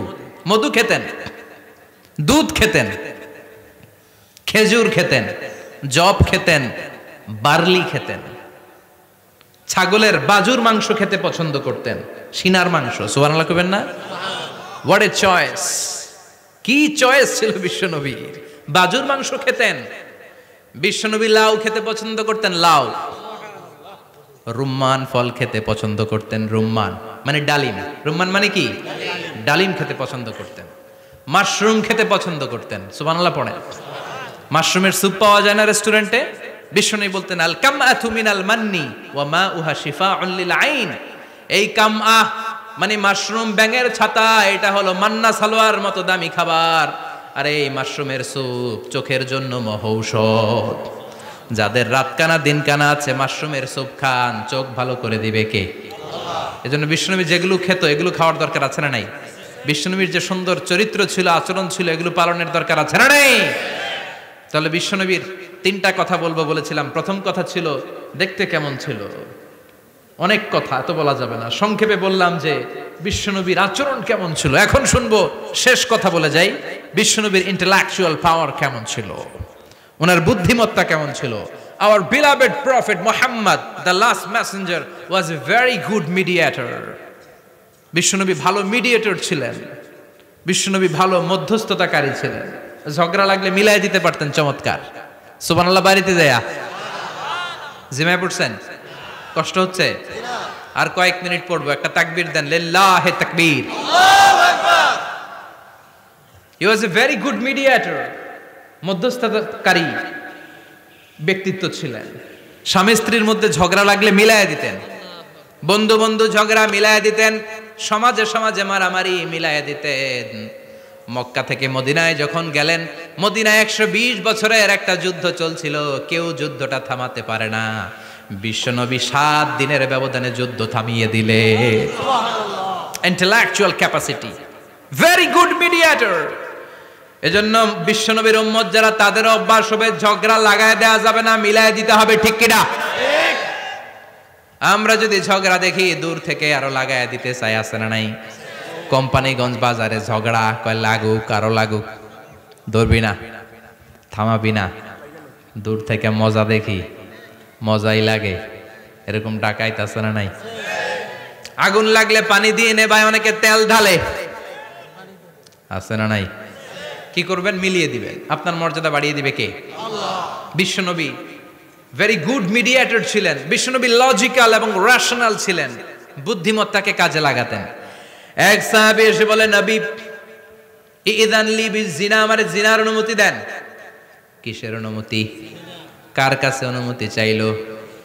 অন্যান্য সাহাবারা এই যুবক ছেলেটাকে ধমকাতে লাগলো, বসো, এই মিয়া বসো, বিশ্বনবীর কাছে কি কথা বলে এগুলা? ওই যুবক বসে রইল। বিশ্বনবী কাজ সারালেন, এরপর বললেন, আইনাস শাবাব, ওই যুবকটা কোথায়, এদিকে আসো, কি চাইছো বলো। কয়, বিশ্বনবী আপনি আমারে জিনা করার অনুমতি দেন। বিশ্বনবী যুবকটারে কাছে ডেকে আনলেন, বললেন, ও যুবক, তোমার ঘরে বোন আছে কিনা? কয় আছে। তোমার বোনের সাথে কোনো পুরুষ জিনা করুক, তোমার কেমন লাগবে? সে বলে, আমি এই পুরুষটারে হত্যা করব। হত্যা করবা? ওকে, ডান। তোমার ঘরে মা আছে কিনা? আছে। তোমার মায়ের সাথে পর পুরুষ জিনা করবে, কেমন লাগবে? কয়, আমি সাইজ করবো ওরে। তোমার ঘরে স্ত্রী আছে কিনা? আছে। তোমার স্ত্রীর সাথে যদি কেউ জিনা করে কেমন লাগবে? বলে, আমি তারে ছাড়বো না। বিশ্বনবী বললেন, তাহলে যেই মহিলার সাথে তুমি জিনা করবা সেও তো কারো বোন, সেও তো কারো স্ত্রী, সেও তো কারো মা, ঠিক কিনা? সুবহানাল্লাহ, হোয়াট অ্যান ইন্টেলেকচুয়াল ক্যাপাসিটি। যুবক বলে, তাই তো, এইভাবে তো ভাবি নাই। আমি যার সাথে পাপ কর্ম করব সেও তো কারো বোন হবে, সেও তো কারো মা হবে, সেও তো কারো স্ত্রী হবে। ও নবী, আপনি আমারে মাফ করে দেন, আমার জন্য দোয়া করে দেন যেন তাকওয়ার উপর জীবন প্রতিষ্ঠা করতে পারি। লজিক্যালি জিনিসকে সলভ করার চেষ্টা করতেন। মুআয ইবনে জবালকে বিশ্বনবী সাল্লাল্লাহু আলাইহি ওয়াসাল্লাম ইমাম বানিয়ে পাঠালেন। উনি ইমামতি করতে গেলেন এক মসজিদে। মাগরিবের সালাতে উনি লম্বা কেরাত ধরলেন। এশার নামাজ শুরু করলেন সূরা বাকারা দিয়ে, কোরআনের সবচেয়ে ছোট সূরা। হ্যাঁ, বড়? কত বড়? বিশাল বড়। এখন ওই এলাকার মুসল্লিরা ছিল কৃষক মুসল্লি। এক কৃষক মুসল্লি সাহাবী নামাজের পেছনে দাঁড়ালেন, দেখলেন বাকারা দিয়ে দৌড়ছে, কেরাত শেষ হয় না, আর দাঁড়িয়ে থাকতে পারে না, পায়ে ব্যথা করে, পিঠে ব্যথা করে। কিছুক্ষণ পর রেগে মেগে নামাজ ছেড়ে দিয়ে বারান্দায় নামাজ পড়ে বিশ্বনবীর কাছে বিচার দিতে গেলেন। যে বললেন, নবী এমন ইমাম পাঠাইছেন এশা পরে বাকারা দিয়া। বিশ্বনবীকে সর্বনাশ, মুআয তো বেজাল লাগাই ফেলতেছে। ডেকে পাঠালেন, সহিহ বুখারীর বর্ণনা। বিশ্বনবী বললেন, মুআয, হোয়াট আর ইউ ডুইং দেয়ার? কি করছো তুমি সেখানে? আফাতানুন আনতা ইয়া মুআয, ও মুআয, তুমি কি ফিতনা বাজাও নাকি? তুমি কি ফিতনা ছড়াচ্ছ নাকি? খেটে খাওয়া মানুষ, কৃষক মানুষ, মাঝারি সাইজের কত সুন্দর সূরা আছে, ওয়াদ-দুহা ওয়াল-লাইলি ইযা সাজা, আল কারিআতু মাল কারিআ, সানানাই, আলহাকুমুত তাকাসুর, সানানাই। এগুলো দিয়ে না পড়ে বড় বড় সূরা ধরলা কেন রে মুআয? আফাতানুন আনতা ইয়া মুআয, তোমারে কি আমি অ্যাপয়েন্টমেন্ট দিছি তুমি ফিতনা বাজাবা? খবরদার মুআয, ইয়াসসিরু ওয়ালা তুআসসিরু, ইসলামকে মানুষের কাছে সহজ করে উপস্থাপন করবা। বাশশিরু ওয়ালা তুনাফিরু, ইসলামকে এমন ভাবে উপস্থাপন করবা না যে তোমার কথা শুনে মানুষ দিন থেকে ভেগে ভেগে যায়। তাহলে এই দায়ভার ইসলামের নয়, এই দায়ভার বর্তাবে তোমার কাঁধের উপর। চিৎকার করে বলেন ঠিক কিনা? আমাদের মধ্যে অনেকে ইসলামকে অনেক কঠিন করে ফেলে, মানুষকে আশার বাণী শোনায় না। কয় এমনে না পড়লে আপনার বাদ, আপনি বেদাত করছেন, আপনি শিরক করছেন, আপনার কিচ্ছু হবে না। যারে বলে কিচ্ছু হবে না, সে বলে আমার যেহেতু কিচ্ছু হবে না, তোর কথা শোনার আমার দরকার নাই। যে আমারে আশার বাণী শোনায় আমি তার কাছে যাই, ঠিক কি না? এজন্য সহি ইসলাম আপনি প্রচার করবেন, but your approach should be very flexible. 100 বছর যেটা চালু আছে আপনি একদিনে উঠিয়ে দিতে পারবেন? It's not a logical approach. বিশ্বনবীর অ্যাপ্রোচ, বিশ্বনবীর রেশনাল ক্যাপাসিটি এমনটা ছিল না। সহজভাবে বুঝাবেন। আদ-দীনু ইউসরুন লা উসরা ফি, দিনটা হলো সহজ, দিনের মধ্যে কাঠিন্যতা নাই। সুবহানাল্লাহ, কি ক্যাপাসিটি! আমি যেমনি আপনাদেরকে নিয়ে বসে ওয়াজ করতেছি, বিশ্বনবী ওয়াজ করতেন, তবে সংক্ষিপ্ত ওয়াজ। আমরা আধা ঘন্টা করে যদি রাখতে চাই, হুজুর আরো আধা ঘন্টা করেন। তো আরো আধ ঘন্টা করে যদি শেষ করতে চাই, হুজুর আর 10 মিনিট করেন। হুজুর ওয়াজ অনেক টেস্ট লাগে, হুজুর নামাজ টেস্ট লাগে না। আচ্ছা না নাই, ওয়াজ ভাল লাগে, নামাজ ভাল লাগে না, কিন্তু বিশ্বনবীর ওয়াজ ছিল সংক্ষিপ্ত। আর বিশ্বনবী বলতেন, one of the minor sign before the day of judgment, your lecture will be longer, your সালাত উইল বি শর্টার। কিয়ামতের আগে তোমাদের লেকচার, ইসলামী লেকচার লম্বা হবে, নামাজ হয়ে যাবে সংক্ষিপ্ত। এই আলামত সমাজে আছে না নাই? বিশ্বনবী সংক্ষিপ্ত কথা বলতেন, আর ওনার বুদ্ধিবৃত্তিক ক্যাপাসিটি কাজে লাগিয়ে তিনি বুঝাতেন। হাত দিয়ে ইঙ্গিত করতেন, আঙ্গুলের বিভিন্ন ব্যবহার সমাজে আছে না নাই? এরকম করলে এটারে লাইক বলে না, এরকম করলে বলে ডিসলাইক। আবার ক্রিকেটে এরকম করলে কয় ছক্কা, আবার একটা উড়াইলে কয় তুই যা। বিশ্বনবী একবার কিয়ামতের ওয়াজ করছেন, দুইটা আঙ্গুলকে এরকম করে বললেন, আনা বুইসতু আনা ওয়াসসাআতু কাহাতাইন, এই দুইটা আঙ্গুল যেমনি কাছাকাছি, আমি এবং কিয়ামত এরকম কাছাকাছি নাজিল হয়েছি। আমি এবং কিয়ামত এরকম কাছাকাছি। বুইসতু আনা ওয়াসসাআতু কাহাতাইন। আবার বলতেন, আনা ওয়া কাফিলুল ইয়াতীমি কাহাতাইন, আমি এবং ইয়াতীমের রক্ষণাবেক্ষণকারী এই দুইজন জান্নাতে এরকম কাছাকাছি থাকবো। কোন সুবহানাল্লাহ। এরকম আঙ্গুল দিয়ে বিশ্বনবী বুঝাতে চাইতেন। আবার মাটির মধ্যে খেজুর গাছের ডালা দিয়ে লম্বা একটা দাগ টানলেন, ডানে বায়ে অনেকগুলো দাগ টানলেন। সাহাবারা বললেন, এটা কি? বিশ্বনবী বললেন, এই যে দাগটা দেখলা, এই দাগটার নাম হলো সিরাতুল মুস্তাকিম। চিল্লায় বলেন, এই দাগটার নাম কি? সিরাতুল মুস্তাকিম। আর ডানে বায়ে ছোট ছোট যে দাগগুলো দিলাম, এগুলো হলো সুবুলুশ শয়তান, শয়তানের রাস্তা। সিরাতুল মুস্তাকিমে উঠলে শয়তানের রাস্তা থেকে অনেক হাতছানি আছে না নাই? ডানে বায়ে তাকানো যাবে না। সিরাতুল মুস্তাকিমে যে তুমি উঠেছো, চলতে থাকে বা চলা শুরু হলো দুনিয়াতে, শেষ হয়ে যাবে জান্নাতে। বিশ্বনবী মাঝে মাঝে বুঝানোর জন্য প্রশ্ন করতেন, কারণ প্রশ্ন ছুড়ে দিলে মানুষের মধ্যে জানার আগ্রহ বাড়ে না কমে? কথা বলেন। আমি যদি একটা প্রশ্ন করি আর বললাম উত্তর দেন, কেউ পারতেছেন, একটু ঠেকা ঠেকা ভাব, ঠেকে যাচ্ছেন, তখন হুট করে উত্তরটা বললে এটার জীবনে ভুলবেন না, বলবেন? কারণ ওই যে ঠেকছেন, শিখছো কোথায়? ঠেকছি যেথায়, ঠিক কি না? বিশ্বনবী প্রশ্ন করতেন। বিশ্বনবীর এই প্রশ্নটা বলে শেষ করছি। বিশ্বনবী সাহাবাদের মাঝখানে ওয়াজ করতেছেন আর বলতেছেন, ইন্না মিনা শাজারি শাজারা লা ইয়াসকুতু ওয়ারাকুহা মাসালুহু কামাসালিল মুসলিম। বললেন, আমাদের এই ভূখণ্ডে এমন একটা গাছ আছে, যেই গাছের পাতা ঝরে না, এই গাছের দৃষ্টান্ত মুমিনের দৃষ্টান্তের মতো। বলো তো গাছটা কি? কে জানো? কেউ কথা কয় না। কি গাছ? কি গাছ? কেউ কথা কয় না, কেউ বলতে পারে না। কেউ বলে শাজারাতুল বাওয়াদি, ওই ক্যাকটাস গাছ, পাহাড়ি গাছ, ওই গাছ, সেই গাছ, কেউ বলতে পারে নাই। বিশ্বনবী বললেন, কেউ পারো নাই? সঠিকটা শুনে নাও, ইন্নাহা নাখলা, এটা খেজুর গাছ। সুবহানাল্লাহ পড়েন। সাহাবীরা ভাবছে এটা তো ঘরের পাশে আছে, এটা মনে কয় নাই। সব ঘরের চিপায় আরব দেশে খেজুর গাছ, সাহাবারা ভাবছে এটা তো ঘরের গাছ, এটা মনে হয় জিজ্ঞেস করে না, এজন্য দূরে দূরে চিন্তা করছে। কোন সুবহানাল্লাহ। সব সাহাবীরা বাড়িতে ফিরে গেলেন। ওমরে ফারুক, ওনার ছেলে আব্দুল্লাহ ইবনে ওমরও গেল। আব্দুল্লাহ বলে, আব্বা, বিষ্ণুনবী যে জিজ্ঞেস করেছিল, বলো তো কোন গাছের পাতা ঝরে না, যেই গাছের দৃষ্টান্ত মুমিনের দৃষ্টান্তের মতো?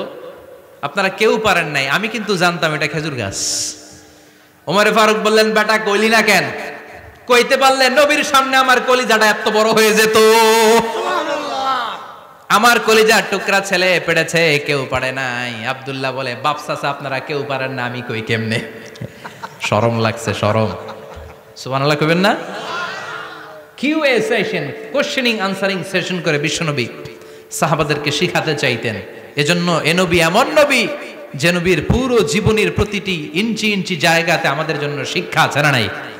এই শিক্ষাগুলো গ্রহণ করতে রাজি আছেন তো?